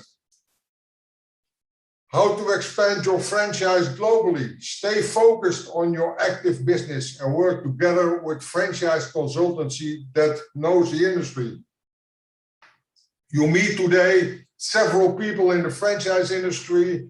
I saw one of my colleagues from Asia, from USA will follow. They can help you when you want to go global. Get knowledge about master franchising when you have questions about it. The company that I'm working with, Topfranchise.com, they know a lot about it. You can ask questions and I will explain everything that you need. We take care for the legalization of your franchise agreements and franchise operations manual. You have to realize that the franchise law is different in all continents. The toughest continent is the USA, but Europe is a tough franchise legalization as well. Find good consultants that can help you to make the best possible documents. Take care for the registration of your trademark in WIPO, the World Intellectual Property Organization in Madrid. Know how to sell franchises. We can offer, Topfranchise.com and myself, my own company, can offer you franchise trainings or your master franchise trainings, how to sell franchises. And I was myself with the feet on the ground when I bought the master franchise, spent a lot of money, and I really didn't know how to sell a franchise. And I was trained. I sold in the first 10 years more than 150 franchises. It's a tough business, but it's easy when you know the tricks and the tips that you have to use. Support always your master franchisees because they are your most important asset, and focus on your market share. That's the most important when you want to expand your franchise globally. Follow them. In 2021, we have already many international franchisors made the right decision to expand their brand as a master franchise to Europe. Here are some companies that I worked with the last 6 months. There are companies from Russia, One Glamping, ID World, One Price Coffee. We're just starting with them. We have Healthy Five, that's an Australian brand in the honey industry. Allegia Real Estate, a company in Spain owned by Russian people. And then I just was working the last month for Saya Brasserie, that's a company in Dubai. And I think we are going, all the documents are ready, the legalization is ready. And we are now working with a lot of people to make them enthusiastic to invest in this franchise. Ego Digital Business Card. This is an incredible, great franchise owned by Mr. Devlopment in Moscow. That's actually a home-based business, and you can do it part-time. When you want to know more, you can contact me about it. My message is follow them, make a smart decision, expand your brand to Europe. Stay focused. The pandemic won't change the franchise industry. It will open closed doors for you as franchisors. Many franchisees will join. As a human being, I personally have the opinion that the pandemic won't go away. We only have to handle it. And for example, in the summertime, we all in this country were thinking, wow, it's behind us. We are going back to normal. And now 2-3 months later, we see it's coming back. So make a business opportunity and take care that you know that people in the pandemic are going to be nervous. When they have a company, they will join a franchise. So the right time for you now. As an existing franchisor, show leadership to your network. Your franchisees are your most important assets. As a business owner, you cannot work without clients. Your clients are paying your bills. Your clients are your most important assets. And in a franchise company, your franchisees are always your clients. So, ladies and gentlemen, the right time for your franchise to expand to Europe is now. I thank you very much, Topfranchise.com. Incredible company, and a franchisor has to be on your portal. There's no doubt about it. I see it on the Ego business card. We are there now for 1 month and we get leads every day.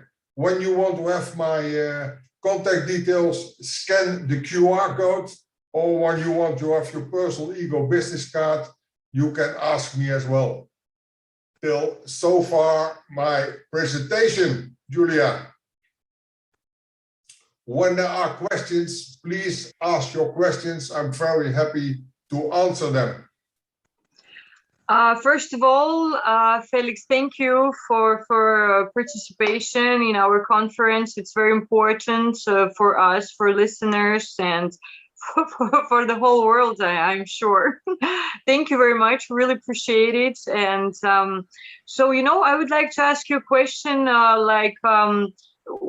your opinion, of course. How do you,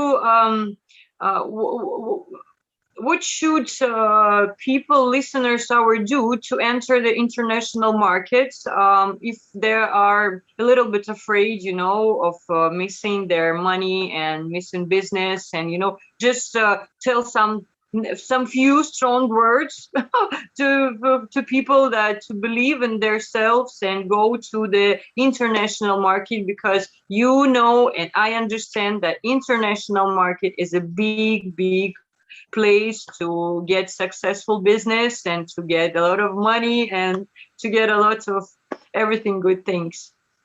Just very good question, Julia. Just like the former speaker was telling, take care that your product fits in that market, but you don't know it because you don't know the culture, you don't know the market. That's one of the reasons I tell you, go to people like me or one of my colleagues in the world that can help you. Take care for good legalization, because, for example, when you are a franchisor in Dubai, you don't know the European law.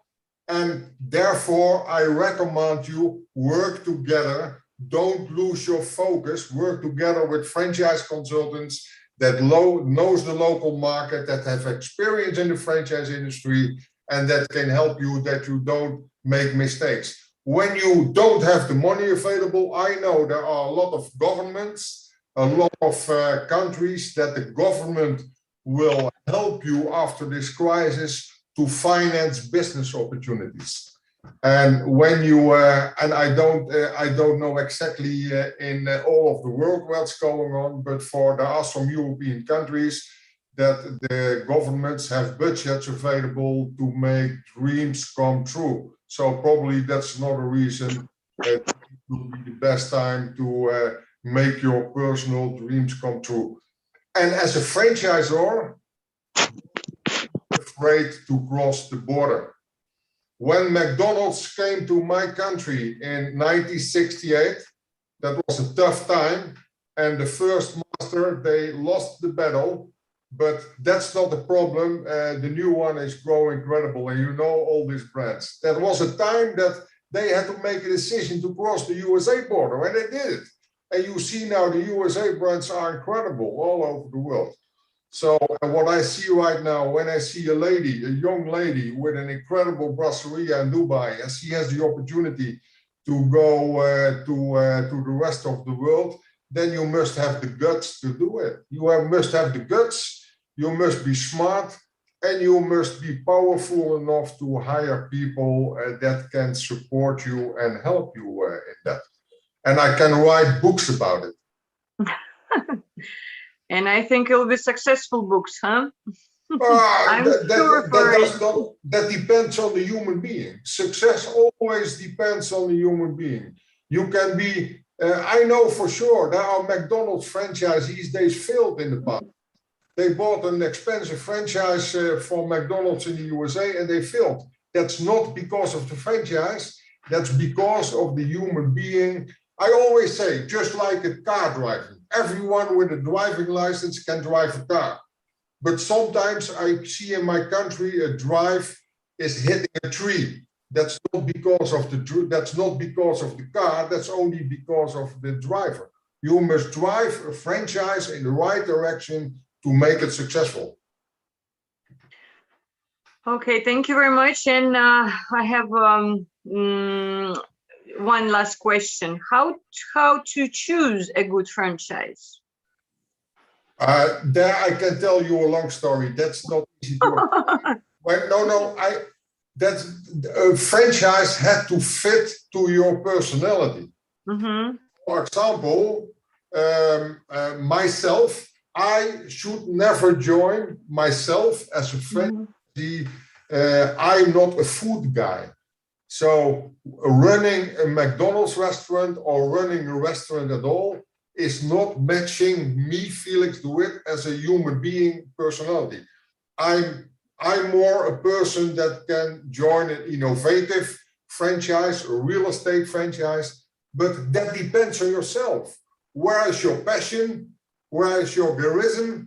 And where is your experience? And when you have no experience in the food industry, it doesn't matter, you can learn it, but it must match with you as a human being. And that's the most important. But when you know or want to have recommendations, they can contact me, no problem, and I can give them the right recommendations about it. Perfect. Really perfect. So, Felix, I would like to ask you to leave your contacts under the broadcast, or you can send it here to us. We will hand over it. So which way is good for you? Just do it, okay? I sent it to you. I sent it to you. No problem at all. Okay, thank you very much, Felix. Thank you that you're with us today, and thank you for your speech, and thank you very much. Take care of yourself. Thank you very much, Julia, and my compliments. You're doing a great job. Bye-bye. Thank you very much, Felix. Thank you. Thank you. Bye-bye. Okay, listeners, I'm reminding you one more time, you can leave your questions under the broadcast, or you can leave your contacts and ask somebody of our speakers contact you. So just do it. Let's talk. Let's discuss. Let's just talk about the franchise. And I would like to introduce my next speaker. Vladislav, he must be here already. Stanislav, yes, hello, Stanislav. You hear me? I don't hear you. Hi, everybody. Uh-huh. Can you hear me right now, Julia? Yes, I can hear you perfectly. How are you? Okay. Fine, thanks. Okay. How's it going? Oh, it's going interesting, you know, speakers speak very interesting, and I hope listeners will take some advices and will go on and move it on. So you ready to start to share your experience, to tell about your company, your success, and about yourself? Great. So let's start with just a little, let's say, teaser. So to the previous speaker, much credits for asking and for aspiring to get abroad and to not be afraid of getting abroad. So that's the teaser, that's the actual map, which doesn't fit, let's say, doesn't fit well on one screen. That's the map of Algorithmic's presence. So me open for Algorithmic School, which is the, let's say, Russian-based or Russian natively based franchisor and a school itself of programming for kids from 6 to 17 years. So for kids, let's say after school age, school and after school, but pre-higher school age. And that's the actual map of more than 62. Like we are let's say we are not keeping pace to update all of the maps because the countries are adding, you know, like almost each week or each 2 weeks, new country, new school is opening somewhere. So that's the actual map of 55 countries. But at the time of, let's say yesterday, we got 62 countries open. Some of the countries are covered fully, like Spain or like, I don't know, Azerbaijan, Brazil. So some countries have got, let's say, the master franchise for the whole countries. And some of these franchisees are regional or city-based franchisees who had some few districts or who had bought the, let's say, their ability to sell and to teach the students on some, you know, like territory inside the countries, which may be like just a small, you know, like, but very like consistent territory with enough students to be taught. So that's the actual map. And let's begin with what we got to tell to those who, first to those who may be somehow aspiring to go abroad and or aspiring to become a franchisee for the business that, like, the type of that I speak on behalf of. So this type of franchisee is actually educational tech, let's say, business, a programming school which provides the franchisee with all of the necessary materials and much of the necessary, let's say, product and expert support to conduct and to open their first programming school for kids.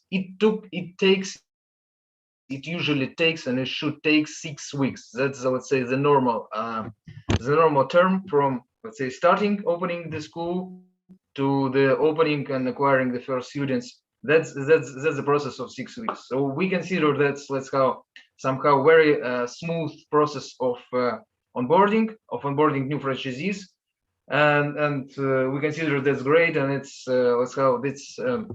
it's easy to run, and it's easy to establishing and to get on board. So on the concept level, what's the algorithmics about, and what's the tech school could allow the franchisees to do. So that's first of all, the mission is to teach as much programming, as much children around the world as possible to the key skills of modern world. The key skills, like to algorithmics, are the programming courses. First of all, there are some few branches that are not exactly let's say connected with the coding itself and writing a code, but these are somehow, let's say, digital skills or deep digital skills which are considered, let's say, necessary or much demanded by the kids or by their parents around the world. So Algorithmics is expanding rapidly with this product. It's the product is, let's say, well established, the flow is smooth once again, and partners are acquiring, let's say, week by week, new partners, new countries or new cities are opening these ones and starting to acquire their own kids into their own schools. Programming and mathematics are, let's say, two basic and, let's say, key two basic underlying keys and topics, let's say, which Algorithmics is providing. Programming is, let's say, once again, number one. Mathematics is not on spot, on spot just right now. So let's just take a look at what we got with this, what Algorithmics got with these few years. So now it's we saw the map. The map is more than 55 countries right now, which includes more than 300 partners. So who are franchisee, who have somehow bought their own, let's say, franchisee package and started their own schools. Not all of these A's are actual key, because we have much more than this. And let's say there are more cities and more points that we could pin already here. So it is expanding. Once again, it is expanding, and let's say it is growing like this. So for all of these who, I don't know, maybe considering, for franchisors who may be considering going abroad or going widely abroad and much, let's say, much further than they got before, I don't know, maybe these figures could somehow inspire them, and maybe these figures could, let's say, give their first, let's say, I don't know, maybe that might be the first, let's say, step towards thinking much further abroad than some territorial or narrow franchisors had done before. For those franchisees who considering opening, these are the actual, let's say, in one way or another, these are the actual figures that reflects the actual demand, which is growing as well for these skills that are taught by algorithmic schools. So the greatest number is growing, and even in this pandemic year, we understand everything and stuff, but this, let's say, the acquiring of graduates who are the kids from 6 to 17 years, it's growing, and it has grown twice, and it, for some partners, this is growing triple, and it will, and it just keep growing, and as you can see this. So what is so special about this algorithmic tech franchise in schools and tech franchises? So it is like had a really strong focus on methodology and course development. So the curriculum is the development of the curriculum was made with the participation of very, let's say, highly professional, multidisciplinary professionals, very experienced in launching international education programs and the courses, using very modern methodologies and keeping these methodologies up to date. So the quality of the product itself, which is resold, let's say, by the franchisee, and which is taught to the students, is very high. And the software and the, let's say, soft side of this product is the LMS, learning platform, and unique platform for learning management system. That's the platform for keeping kids and keeping teachers in, let's say, in some environment where they do get the interaction and where they do get the courses done, and the franchisee as well is, let's say, monitors some of the key classes indicators, and to be honest, all of the indicators which is necessary for him to monitor how the classes are going well or not well, and how the classes are going. And more than this, Algorithmics is packed inside the, let's say, inside the kit, which is ready to go. So once again, if there is enough investment, the franchisee could, let's say, start with this. If franchisee is able to, I don't know, if he has the willingness to start, if a franchisee has at least, let's say, 15,000, that's the average amount just to start for the first year, to spend into the first year, that and if he is, let's say, able to at least starting with some marketing and let's say parents or kids acquisition activity by himself, or with hiring some marketing team or in any way, in any shape or form. If he's like somehow ready with this, so he's targeted to acquiring some students and to raising this by himself. All of the above, let's say, much of the above is provided by the franchisor, the extensive support, the let's say the high qualified courses, great, well supported learning management system inside with great statistics, great analytics, and let's say, and all of these like growing and let's say support to extend and expand its own presence onto the territory. So what's inside the courses itself? There are some courses, as I told you, are connected with the coding itself, and some courses which are connected, let's say, I don't know, let's say blogging or somehow some digital skills which are closely connected to those which are just highly relevant for the kids just these days, and which is somehow let's say just relevant. Yeah. So what this package includes and what is allowed to those who just stepping in. First of all, that's the plan and detailed consultation and instructions. The training of the teachers, which will be on board and helping in hiring the teachers, which will be on board and doing the teaching itself. The extensive marketing and plan, which we have like just a different section we have just for this presentation for the assistant which we have on marketing and sales to establish the sales of these courses.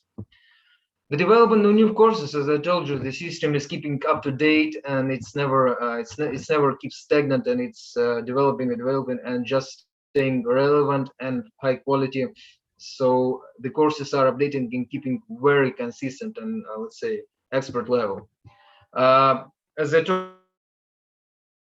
before, personal, which is considering which is connected with planning, with establishing a site, let's say almost free, in establishing the website, and which will be the tool for acquiring any parents and kids, and the personal mentors who are just mentoring and helping with all of the steps with the expanding of the franchise on the ground.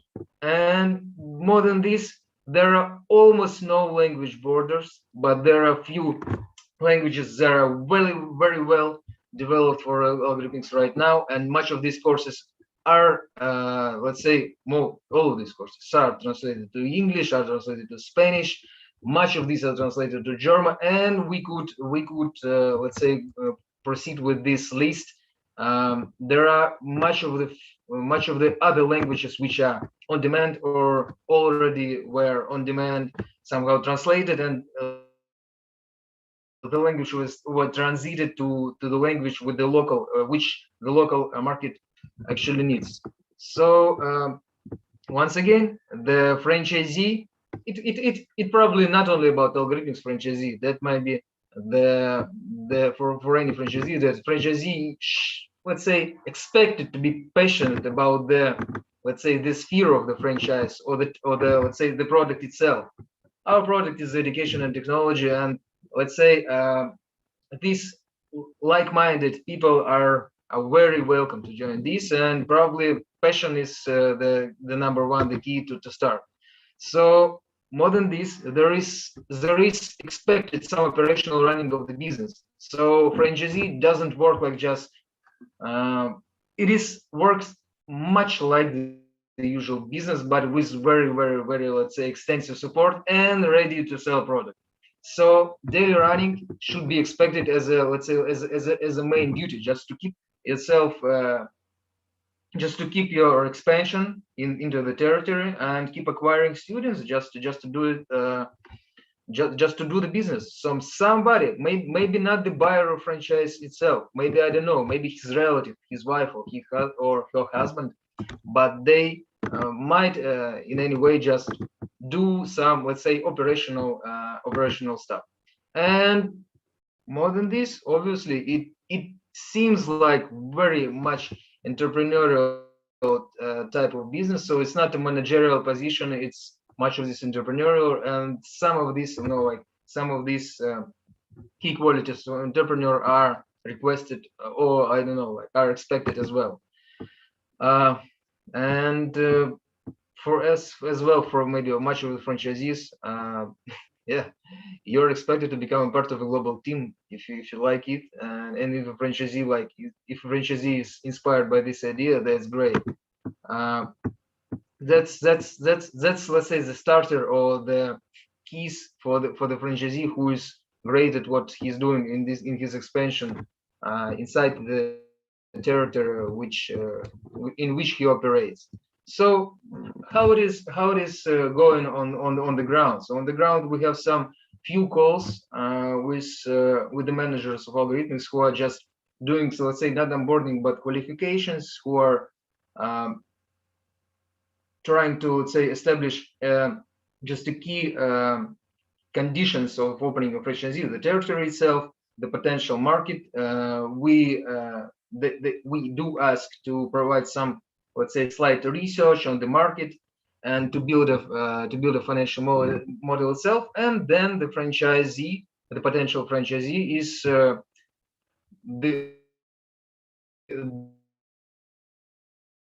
the provided to the qualification, which is his application based on these, let's say, few steps which we got before. These steps may take it may take a few weeks. So for somebody it may take longer, it may take months. That much depends on the franchisee, let's say, availability and the desire of franchisee to push it further. Depends much. But in general, it takes from few weeks to few months. And after we got the application qualified, the agreement is signed, and the lump sum is let's say paid, and the setup is starting. The setup we'll just cover in just another section. The setup, as I told you before, could or should take a 6-week period. So 6-week period, we assume that that's like an optimal term for this. This includes just getting acquainted with your business mentor, who will be like the manager, helper, inspirer, and I don't know, and first line supporter, and so on for all the further expansion issues. The training itself for the partner, just let's say that's then onboarding itself for 3 weeks, setting an exact location to start, recruiting and training teachers, well, let's say for a few weeks, and once again we board on the 5th weeks them. Setting some operational stuff and getting their first leads and their first students, and then with getting the students and teachers and the product on the board, just to starting with the first groups and starting the classes.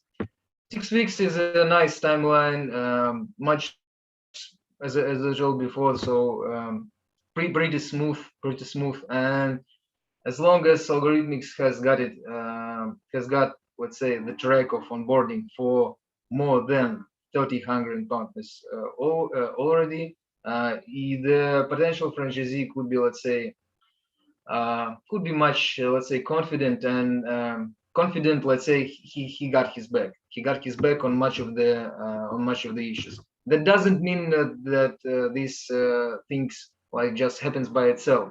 So there is much operational and entrepreneurial qualities and duties that should be like done, let's say, on a day-to-day basis. So that's just running and operating, just say usual business, but a very extensive support once again, and ready to be sold, pretty, let's say, pretty much high quality business. So what could expect a franchisee or a franchisor when visiting some, let's say,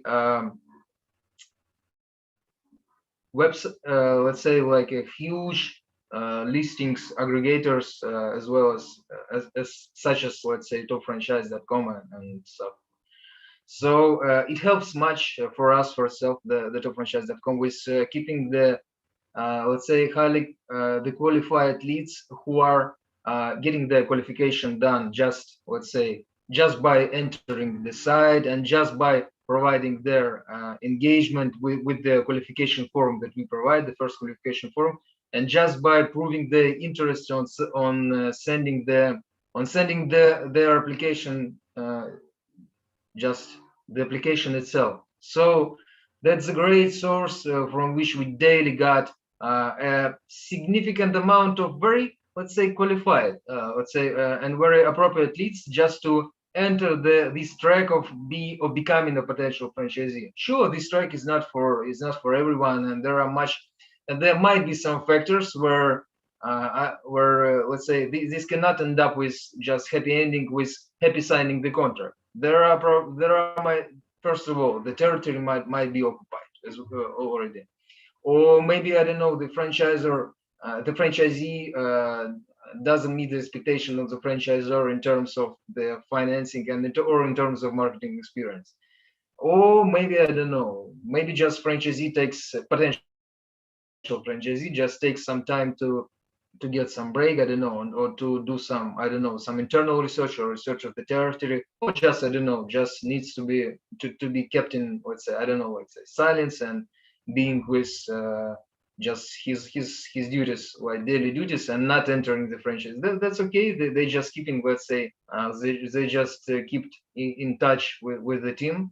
But for those who are well intended, for those who are not in the occupied territories, there are this, let's say, this Topfranchise.com is like a great entry point. It's a great entry point for starting, let's say, first of all, qualifying, and then to starting launching just after your qualification is done, and the payment, let's say, the terms and conditions are signed, and when we got with this paperwork, just the launch. So that's what we got for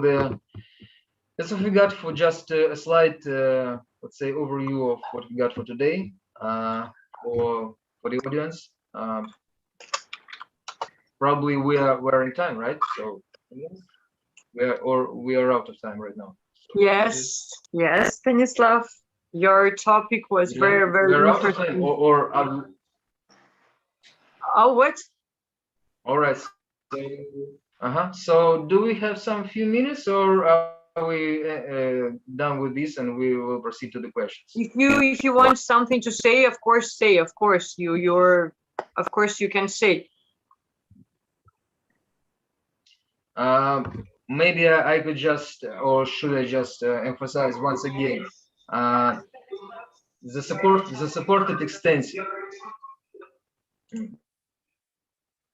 The support is extensive, and let's say the product is highly consistent and well developed and well updated. But if a franchisee is aspiring to join, there might be some passion. There are expected to be some passion, some entrepreneurial skills, some, let's say, for the first year, some investment amount ready to be made by himself, and here we are. Here it is. So there are some expectations from the franchisor, and I hope that Algorithmics like meet the expectations,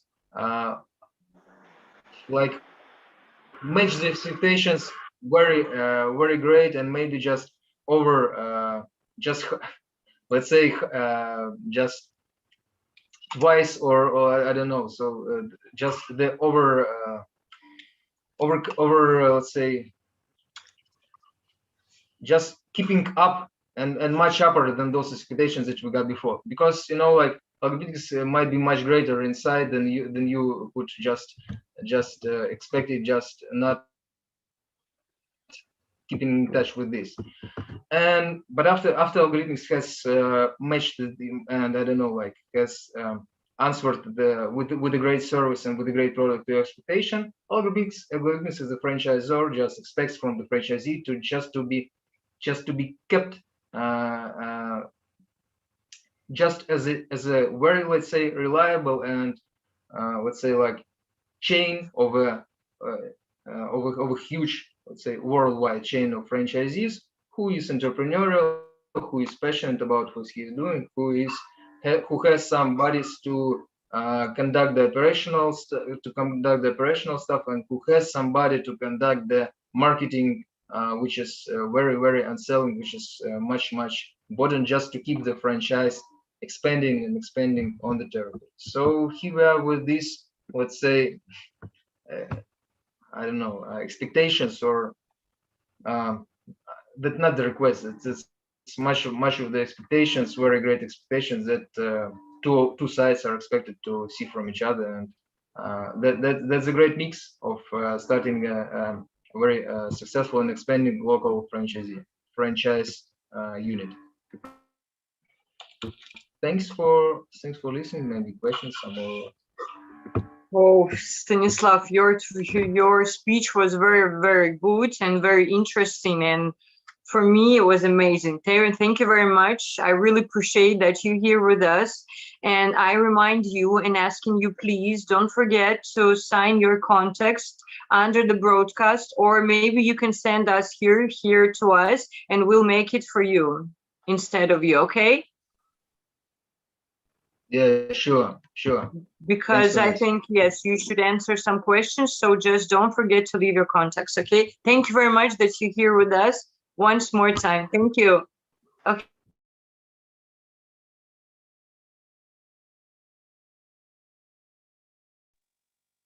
Okay, and now I would like to introduce our next speaker is our partner from USA, Alex. Alex, hello. We don't hear you. How's everybody doing?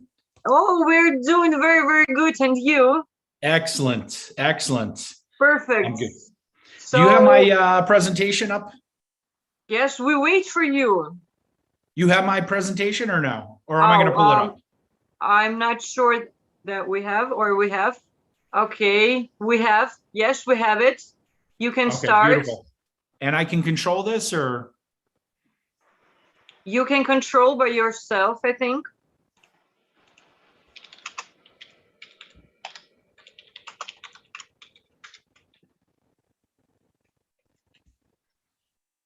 Oh, no, unfortunately, only we can control it. Alex, very sorry. Is it comfortable for you to speak like this way? Yeah, that's fine. Sure. Or you can turn on your presentation by yourself if you want, or you can leave it for us. Yeah, you can just handle it. That's fine. Okay, we'll do it. Okay. Perfect. All right. Hello. How's everybody doing today? They say perfect. Yeah. Oh, good. Perfect. Well, I'm going to talk a little bit about franchising in the United States, what's going on here in the market. On behalf of my good friends at Topfranchise, Vasil and Victor, who are doing, absolutely amazing work. I've watched these guys' careers. I've been in franchising for 25 plus years. I've worked for some of the biggest brands in the industry, REMAX edible arrangements. I've been following these guys. We've been on the speaking tours together. In Korea and all over the world. And, what Vasil and Victor are doing at Topfranchise is absolutely amazing. Their knowledge of the market internationally. So listen to these guys. They know what they're doing. Follow them. I'm real proud of what they have accomplished in such a short period of time. So I'm going to talk about franchising in the United States, a little overview of the US market. The market here in America, it is, the Mecca for franchising. It has been here forever, not forever, but 40, 50 plus years. Everything that is here in America is pretty much franchised. It's a very well-established market. So we're going to talk about some of the key entry plans, how to enter in, and give you an overview. I'll let you know when I'm to switch it, okay? On the PowerPoint. So, and we'll talk a little bit about, generating interest. If you do think that your brand is, capable of making it in the market, there are a lot of brands out there that I go and I see at some of these trade shows and I just shake my head. They shouldn't even be franchising in their country. Just because, it's important to prove your business concept. Make sure that it's profitable before you even get into franchising. Start and open up several locations. I see way too many people try to chase the gold, chase the money, and not do the right thing. And then what happens is these, they collect a lot of money up front. The franchises, implode. They don't succeed. And a few years later, they're gone. So there's a lot of junk out there as far as franchises. You have to be careful, but there is some amazing, amazing brands. And when you do it right, especially here in America, there's probably a good 10 to 20 new brands that come to the market that will do $3 to $5 million their very first year in franchise fees. This market here is very accepting. We're essentially a huge melting pot. And what's going on right now here in America is that many people are our age here in America, we're sort of older. We're an aging population, and the amount of people, it's 10,000 to 20,000 individuals, probably higher than that number, that turn 65, and people are retiring early. Now you put into the effect of COVID, people don't want to go back to work. So what are they doing? Everybody realizes here that you can't just stop working because you'll end up in a nursing home in a couple of years or dead. So they want to continue extending and doing some type of business, going into business for themselves. Entrepreneurship is at its peak right now. It's never been stronger. So what is the best alternative? It's franchising. It's so accepted here. The market here is great because it's hard to get into. It's not easy. You have to file FDDs, you have to file with the states, but the protection here in this market with trademark and IP protection, the legal system. We are an extremely litigious country. We love to sue. We're run by lawyers. I mean, it's almost, in a way, it's a joke, but from a business standpoint, you are very protected. Your brand is very protected. Unlike when you go into other markets, it's not as protected. So next one. English is the one more up back. English is the predominant language, but this is changing. Within, I would say 5 to 10 years, Spanish is going to be the predominant language here in America, which is very interesting. So, you have to prepare your franchise, for not only just English, but Spanish speaking individuals as well. Very, well-established supply chains, whatever it is. Obviously, we have some major issues right now with logistics, ships and truck drivers, but that's a temporary thing that, the news likes to exploit, to increase viewership. So it may look scary now, but that'll work itself out over the next 12 to 18 months. Access to capital and financing.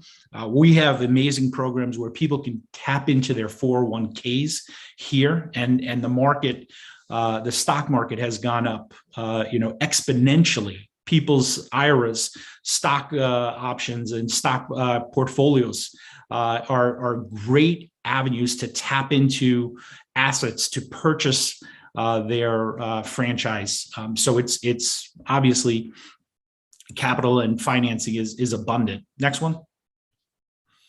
When I say this is not a homogeneous market, it is.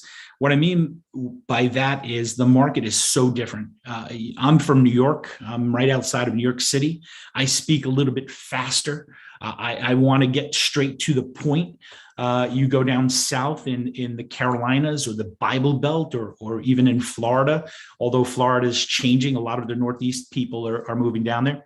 It's a different market. It's more about building relationships. It's about talking a little bit slower.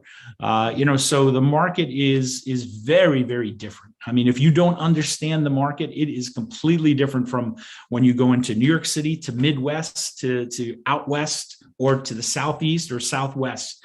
Very, very different markets that compromise this huge melting market. So that's important, because the way you market your brand, the way you penetrate the market, these are all important factors to take into place. Next slide. So options for doing business in the U.S. From a development standpoint, if you're a foreign, I'm not sure exactly what the audience is, but let's just say we're talking about a foreign brand coming into the U.S.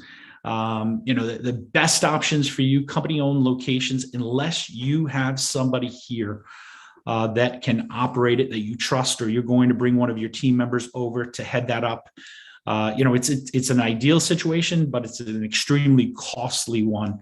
I'm dealing with a client right now that has brought a Japanese concept over, breakfast concept over, and they're in Soho, New York City. It's great that they have opened the location, but there are some downsides to that. It has stalled their growth and their delay in expanding overseas.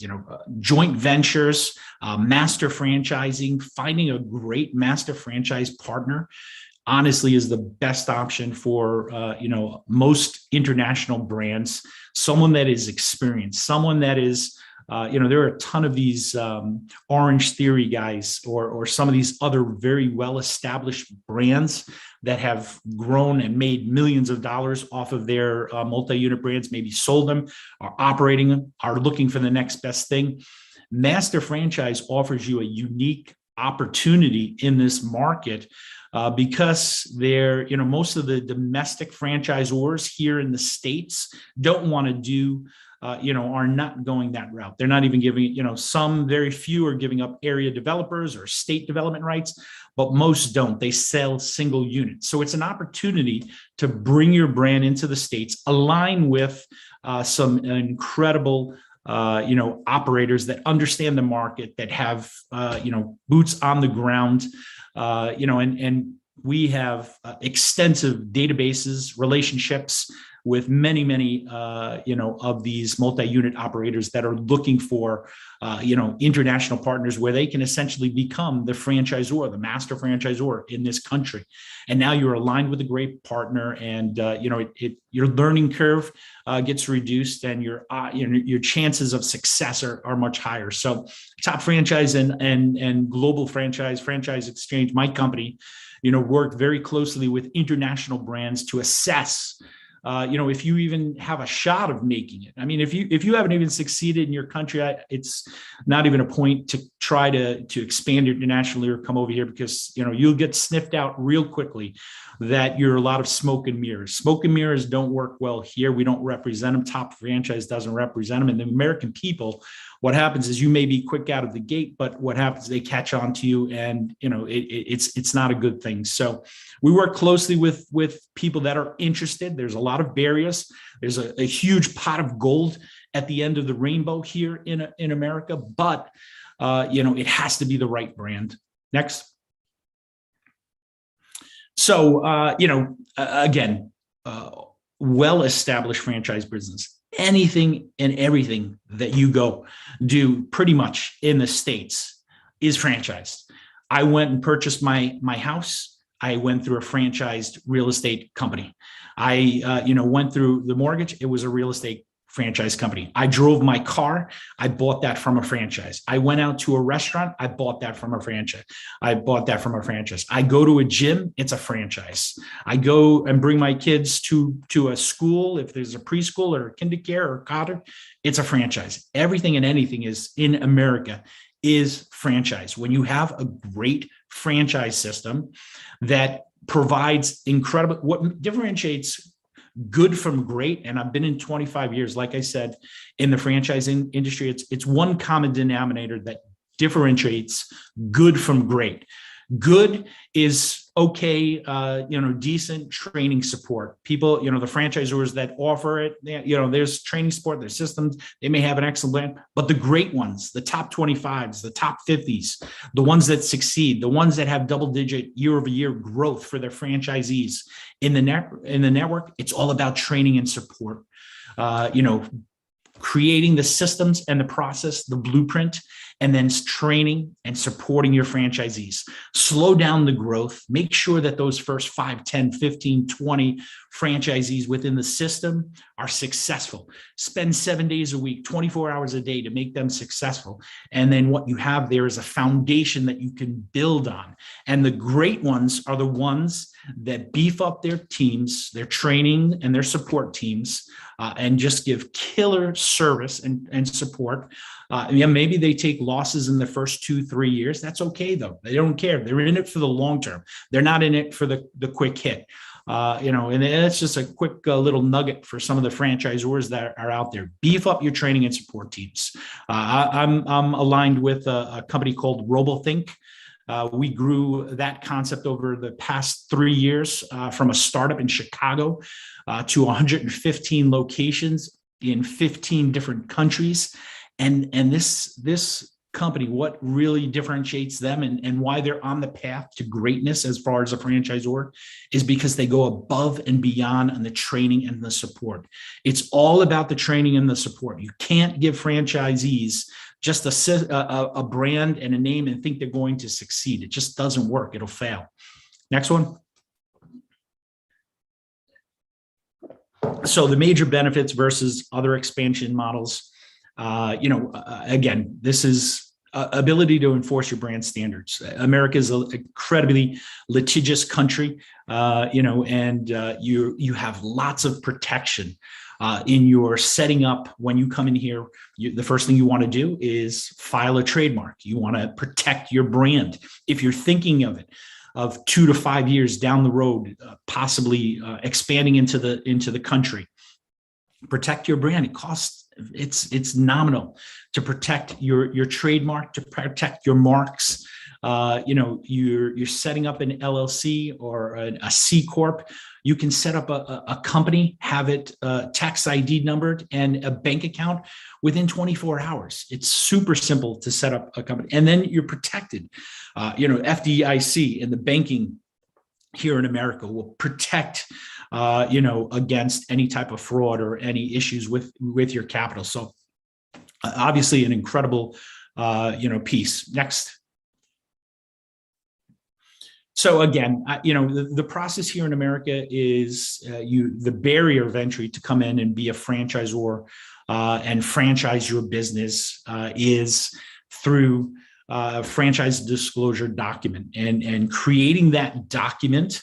Filing it in each one of the states. There's about 13, 14 states that are a little bit harder than others. They're registration states. Filing in New York and filing in Florida are a completely different process. Just like I told you, we may be a big whole country, the United States of America, but we are, each state is run autonomously. So there's rules and regulations in each one of those states. But if you take the route, like I was saying, as far as finding a master franchise partner, you could sort of push that expense and that responsibility to your master partner so that you're sharing in the cost. And because you could be looking at anywhere between $75,000 to $100,000 to franchise your business, come up with an FDD, register within the states. The larger companies will charge, $250,000. So, there's that path is the barrier of entry, but, a lot of clients I'll say, hey, listen, this is the route to go. Let's find a franchise partner, somebody that wants to invest in your business before we file the franchise disclosures document, before we file into the states. Always protect your brand and the logo and the trademark. That should be something that you do right away. We help many international companies file their, with the USPTO trademarks ahead of time, even if they're thinking about it 2-3 years down the road. We're talking with clients that have not in mind. So if you're interested, obviously Topfranchise, Global Franchise Exchange, we're here to assist and even consult. It doesn't cost anything to just talk and come up with the strategy and plan and pick our brains. Next one. So these are, let's go on to the next, because I'm talking a little bit. Why enter the US market? I've talked about it. Again, 10 to 20 brands a year that are startup brands, their first year in franchising, will do, anywhere between 2.5 to 5 million in, franchise fee revenue. That is like the very, very elite. It's the, and then at the bottom of the barrel are the ones that will fail. Most will fail. Because it's just garbage what they're putting together, and the American people are sort of smart. If they're not, and they're tricked by some of these sales men or lured into a business opportunity that is, that just doesn't have any legs, just doesn't have the training and the support. Right? Training and support, key. That's why when you're going, and if you're looking into a franchise business here in America, that's another opportunity to invest in some of these high growing franchises from an international standpoint. These 10 to 20 brands come online, they're generating, store revenue or unit level revenue of $1 million plus their very first year. And they are the future Orange Theories, and territories go really quickly. So we assist foreign buyers with visas and just diversifying their income into this country, something that we can help you out at as well with Topfranchise and Global Franchise Exchange. But again, why enter the U.S. market? It's if you have the right brand, it is the mecca for franchising. The timing could not be better. Capital is abundant. There's, plenty of money. The age of the population, people are retiring. It's an older population that doesn't want to retire and is going into franchising. I've never seen it so strong, in the past, 10, 15 years, even, how strong it has been in the interest in franchising. It only continues to improve. Everything else, as far as the infrastructure, the litigious supply chain, it's all in place, everything for you. But you've got to be a great brand. You have to have succeeded, in your country, and you have to have something that is of value to the Americans, something that is unique. So we can assess that with you. Go ahead.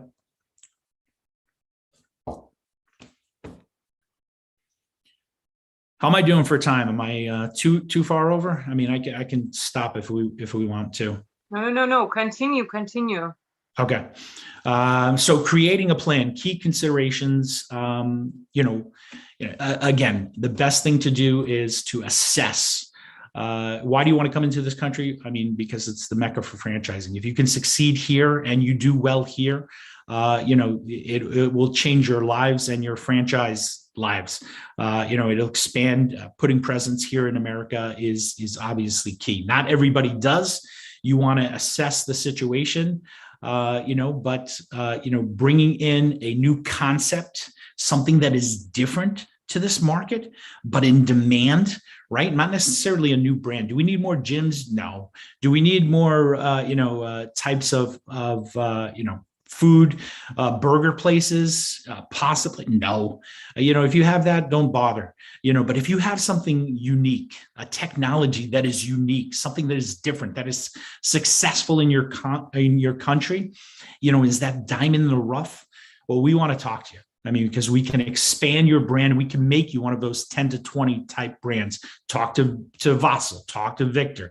We'll talk together. We'll hop on a Zoom. We'll assess it. We'll see whether or not, you have that. Even if you're 2, 3, 4, 5 years, away from even penetrating that market, it's always good to consult with guys like Vasil and Victor. So, if you have a great new concept that you can bring into this market, everything is the infrastructure, the demand, the people, is there for a very rapid, expansion. Next.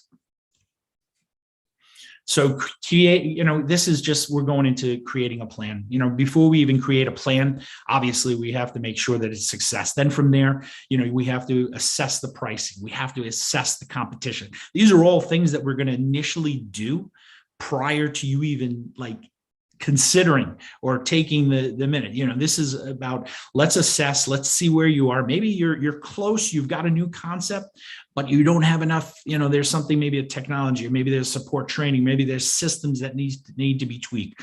Let's take a look at that. Let's assess it. You go back, fix it over the next year, 2-3 years, whatever it may be, but we'll look at the pricing. We'll look at the competition. We'll look at who's out there and where your concept, new brand, burger, food, gym, forget about it. Stay home. Don't come into America. You're going to waste your money. Something unique, new concept. Let's talk. Let's talk, because this is the market for you. Next. Geography strategy, I talked to you. This country is very different state by state. How we run our beliefs, our political beliefs, our religious beliefs, our regulations, in New York compared to Florida or California is very different. If you don't understand the market, it's like if I was going to go and open up my own franchise and bring it into Russia, I wouldn't know the first thing about it. I'd go to Vasil and Victor, Topfranchise, the experts in the market, to understand the market and guide me and consult and take me through that market. Same thing in America. It's extremely difficult market. You've got to understand, how do you reach and speak to the audience in each one of the regional markets? Which markets are the key cities that are going to adapt your brand? Northeast is very, very slow to adapt anything. That's why you see most of the brands come out of the West, out of the LA, California area, because New Yorkers, they're they don't want to be bothered to do it. They're standoffish. They're resistant. And I'm talking because I can say that because I'm a New Yorker, but that's why you see a lot of the brands come in through the West, out of LA, now out of Texas, out of Florida. And then as the concept gets accepted, those are key cities and markets. There are other ones too that you want to penetrate the market into as well. We can talk Topfranchise and Global Franchise Exchange. Next.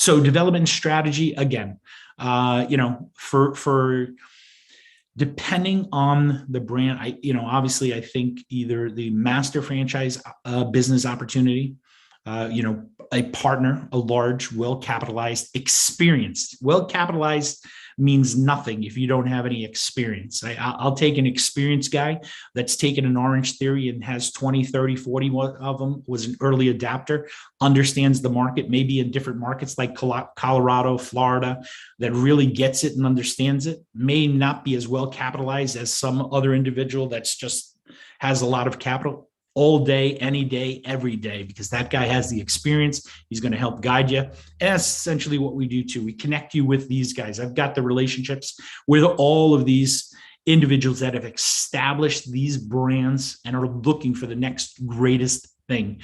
If you're not going to go in there, maybe you're looking at a state area developer. You want to limit the headaches for yourselves as international brands. If you're running a business out of Europe or Asia or the Middle East, to have 250, if you grow to that point, units that you've got to handle, or essentially, especially in the beginning, having a state area developer, a master franchise developer that's in country that can handle all of that is going to give you the greatest odds of success, especially in this market. Is one I always say is the avenue to go. Because also, if you're looking at it from an American standpoint, they're very, and not all the time are you going to get somebody that's going to feel that confident with dealing with an Asian company or dealing with, a company out of the Middle East. And they want to see partners. That's why it's important. It's all about the comfort and stuff and whatnot. So we can discuss that as well. Next. Go ahead. Next one. So sources of information, market, research. We can go on to the next one. We'll just talk a little bit about, the marketing. Next slide, because I'm going over a little bit here. I apologize. Operational expert.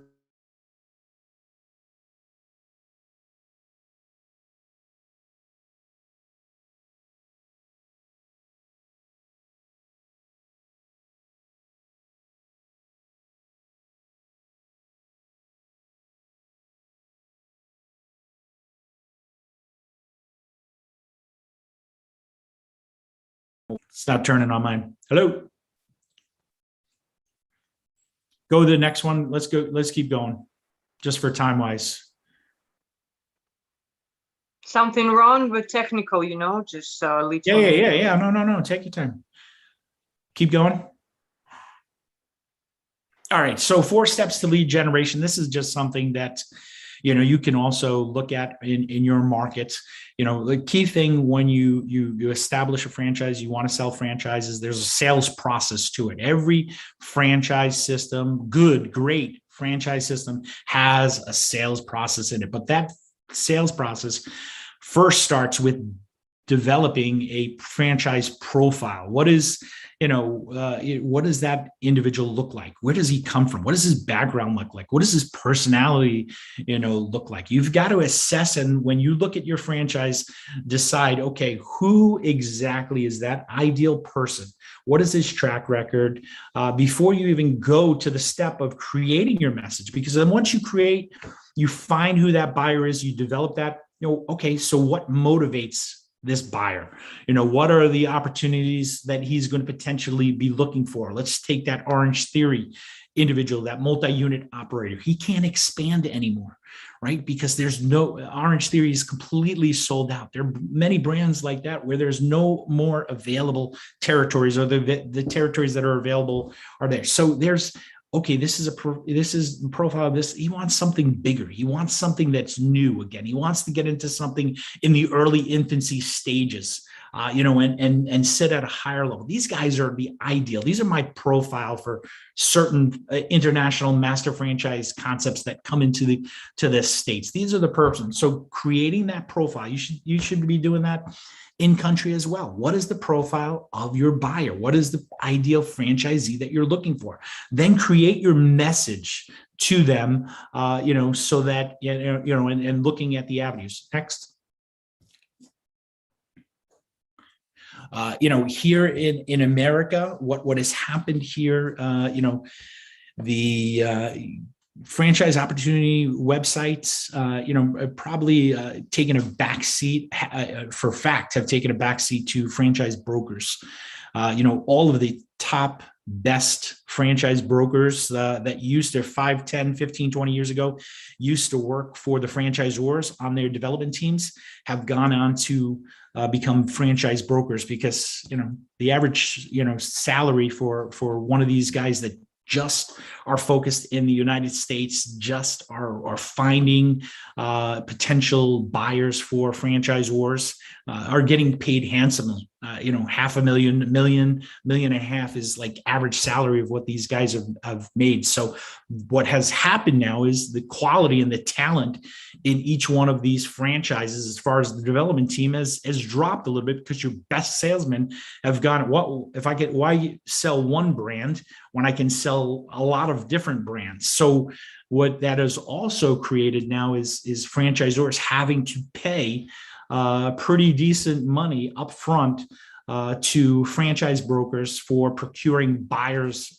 for them. So long story short, this has become very prevalent here in America. The way that you want to grow, if it's a great concept, if it's a new system, new technology, your fastest way to grow is through franchise brokers, backed by public, PR.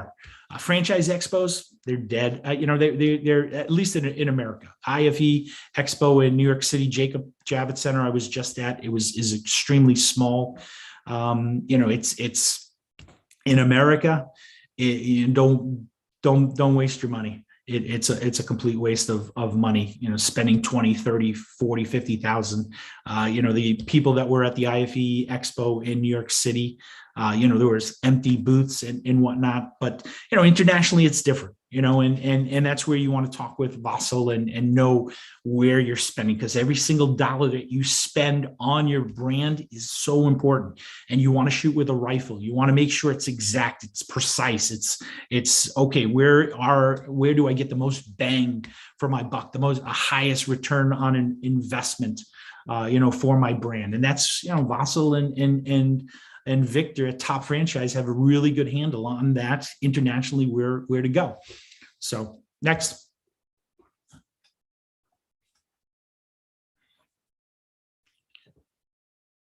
Okay, so let's. I've been going way over, so I'm not going to go into this. This is a follow, a 6-step franchise investigation process that, we can discuss further. I can help. I'm more than willing. Vasil and Victor at Topfranchise are my good friends, and I'll do anything for these guys. Anybody has any questions, it costs you nothing to ask. It costs you nothing to get on a Zoom call, a WhatsApp. Pick my brains. I'm more than willing to help out. Anybody that is a friend of Topfranchise with Vasil and Victor are friends of mine. So, pick my brain, utilize me. 25 years in the experience in the market. I've helped brands expand not only in America but throughout the world. I have got partners, in every location throughout the world. My website is Fran Exchange, FRANXCHANGE.com. You can go to that website, learn a little bit about me, set up an appointment with me, or go through Vasil, and I'll leave my email as well. But thank you. Always appreciate the opportunity to speak for Topfranchise, and follow what these guys are doing. They're doing amazing work. Topfranchise is one of the best out there in the world.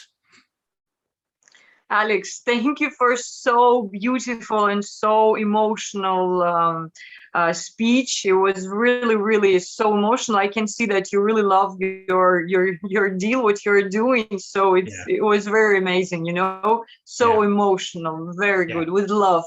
It was really with love. Yeah. And thank you very much that you're here with us, and thank you for your speech one more time. My pleasure. And My pleasure. don't forget to leave your contacts, okay? Yes. Here or maybe under the broadcast. It depends on you.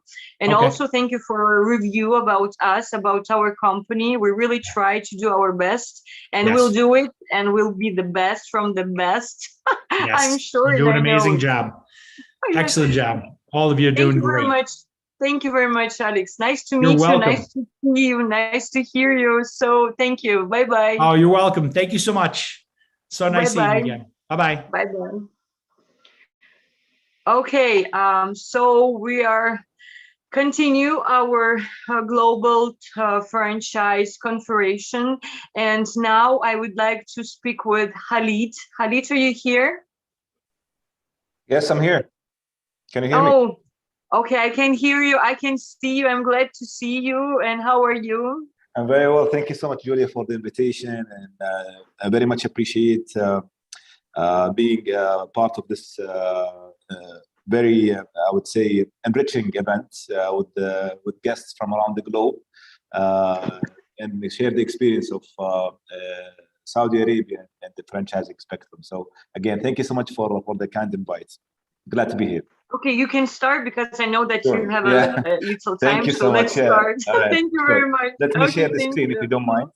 Let me share the screen. Yes, of course. Okay, good luck. Do it. All right, cool. Here you go. Can you see my screen? Yes, I see it perfectly. Thank you. Mm-hmm. All right. Okay, cool. So again, I would like to thank my friends Julia and Basel for the invite, and it's great to be part of the Global Franchise Conference. I'm going to talk today very briefly, due to the time limitation, about a very nascent and new market in franchise, which is the Saudi market. And when I say it's new and nascent, I mean it's in terms of regulations, in terms of structuring, it is taking, I would say, great maturity steps in terms of building a solid ecosystem in terms of franchise. And that's why around 2 years ago, the government of Saudi Arabia decided to structure a franchise development center so that we can oversee, so that we can support and oversee the activities in this area. I'm going to go briefly about the things that we've done in the past few years, including some of the enablers and main pillars. So for us, the franchise is definitely one of the major economical excuse me, major economical contributions in the overall GDP, and we want to basically make sure that we have more local brands rather than just having people opening stores without having any quality control or any structured approach to the market. That's why we wanted to emphasize on franchise as a winning entrepreneurial choice for every possible entrepreneur. We focused on 5 main pillars, which is basically providing a one-stop shop platform, similar to our friends at Topfranchise have, to help brands, the franchisees and franchisors connect. We do provide help in terms of accessibility to finance. We have agreements with some sort of financiers, that is commercial banks and companies, to help franchisees have access to the finance, and also provide, and this is very important, to provide some realistical I would say qualified data and studies related to franchise ecosystem in the kingdom and regionally and around the globe, and also we facilitate business opportunities in terms of expanding geographically. Sorry. And finally, we're trying to raise awareness in terms of franchising as a business choice, as a platform. And these are, this takes us to the enablers, the work streams, the most, I would say, the core enablers that we focus on, which is capacity building, brand support, awareness, basically helping the franchise ecosystem, and facilitating financing facilitation. I'm going quickly about talk about the compound effect by implementing these main objectives that we are after here, which is expansion of local brands into franchisable systems, increasing the diversity of these brands in priority sectors. In Saudi Arabia, most of the brands, like every other country in the world, we have a lot of F&B and retail. Around 80% of the franchisable brands in Saudi are into these 2 sectors. We want to get into more sectors like the healthcare, like the entertainment, like the energy, and etc. I think that will give us a depth in terms of excuse me. I don't know what's happening today. I'm coughing a lot. In terms of the employment opportunities, and also give us a lot of economical diversification in terms of our economy. Increasing the number of franchisable brands in the Saudi market, increase the number of units that is around the globe, in terms of having different outlets in different geographical areas. We have a lot of concentrated cities in the kingdom, like Riyadh, like Capital, like Jeddah, like Dammam. But we want to have these brands open in less, I would say, urban cities, like in the northern part of the country, region, also the southern region of the country. We would like to give employment opportunities to people in these less urban cities. We need to increase the investment opportunities for Saudi entrepreneurs as franchisees, and also increase the number of funding available for franchisees and franchisees. So the compounded effect of all these objectives is developing an investment opportunities, supporting small and big enterprises, and developing the franchise sector quantitatively and quality. I'm going to go quickly through these I would say enablers that we talked about. One of the most important things that we've basically done for the franchise ecosystem is basically activating the franchise registration in terms of concession agreements, and having a foreign or expatriate brands that want to expand to the kingdom, the Saudi kingdom, which is very tempting, by the way, in terms of purchasing power. And I think that's very well known in terms of purchasing power, in terms of economical impact. I think Saudi is a very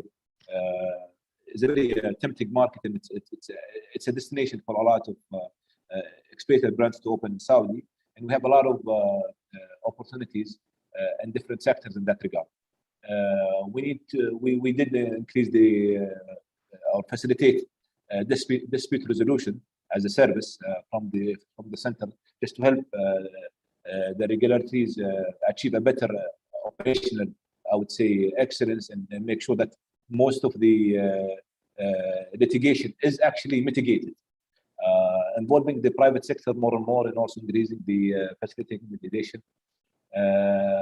In terms of the awareness and education, again, we're launching a lot of campaigns. We just launched a huge campaign about 6 weeks ago. It's called Franchise is Wisdom. So it's called under that tagline, Al-Imtiyaz Hikmah in Arabic, which is something that entrepreneurs should actually seek franchise as an entrepreneurial option, because it is definitely riskier than other entrepreneurial ventures. We do organize exhibitions. Hopefully next year in the kingdom we have a big international exhibition that we invite everybody to join us. Especially our friends in Topfranchise will be part of this exhibition, the global exhibition, and have their own pavilion in that regard. And also we're working with other basically targeting new brands and basically high-end brands in different locations and different markets. Like, for example, now we're talking about our friends at Topfranchise to target some of the top brands, Russian brands, to start operating in Saudi, find investment opportunities, and connecting to possible franchisees and franchises. Going through, we do provide programs that help unfranchisable or basically brands that go through self-growth and they expand on their own, to consider franchise as an option. So we help them develop a franchisable kit for them to operate under a franchisable kit, and actually make the business model more tempting for potential franchisees to take the potential franchisors to take the opportunity and grow in that regard. And also we provide them with all the legal requirements in terms of giving them the opportunity to work on the disclosure agreements that is in accordance with the law and regulations of the kingdom, and also work with different business models in a franchisable manner. That's about the brand support.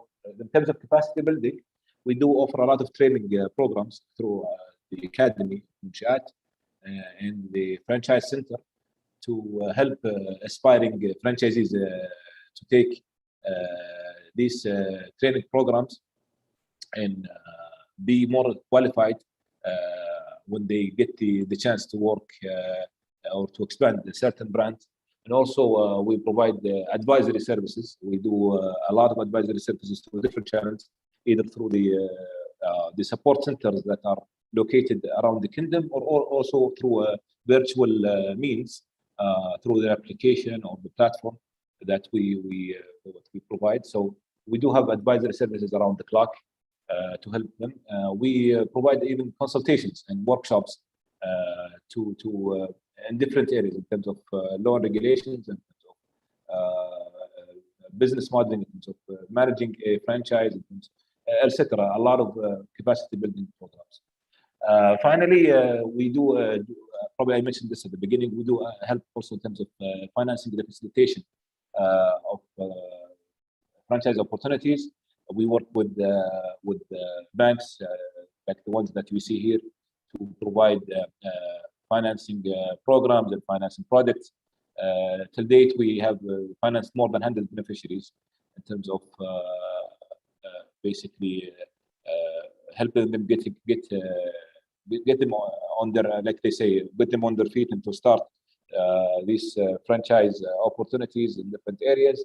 And we so far we're finding it as a huge success. So all in all, what I'm trying to say, sorry to to talk so fast due to the time limitation. I just wanted to say that compared to Alex's presentation, the US, Russia, and other countries are much more mature than the Saudi market. But we at the Kingdom here, we are very ambitious about the franchise. We are definitely very keen in developing a more of a solid franchise ecosystem that definitely welcome both local and expatriate brands to operate and create more economical diversification. We are still learning, and we're very ambitious about what's coming. And I would like again to thank Julia and Raudsepp for the invitation. I'm so glad to be here today. I'm here. If you have any interest in the Saudi market, please let me know, and I'll be here to answer any questions. Thank you so much. Khalid, thank you very much for your speech. Thank you very much. Don't forget to leave your contacts, okay, under broadcast, or maybe if you like, you can leave it here. We will hand it over, okay? I'll do that. I'll do okay. that. Thank you very much. Thank you very appreciate much. It. Thank you so much, Julia, for the invitation. And if you excuse me, I'm gonna put the contacts. Yes. And I have to do the other meeting. Okay. Thank you very much, Khalid. Bye bye. Thank you. Okay. Bye-bye. Okay, so our franchise global conference is over, and I want to say thank you to all our speakers. We really appreciate that you was here with us. You introduced yourself. You helped to understand some questions, about franchise and franchising, and I just want to repeat one more time that our conference can be viewed in the recording, so you can see it. Also, just a little, just to summarize the results. So everyone has the same advice to enter the international market. And I agree with it. And I invite you to our platform, to our website, topfranchise.com, to make your placement there, because with us you can get a lot of leads. You will be known in over 100 countries. So just come to us. We leave our contacts under the broadcast, and still, if you have any questions, you can ask. We will also hand it over to the speaker. And so thank you, listeners, that you were with us. Thank you very much, everybody. So have a good day, have a good week, and have a good business, good success. And okay, finishing. Bye-bye.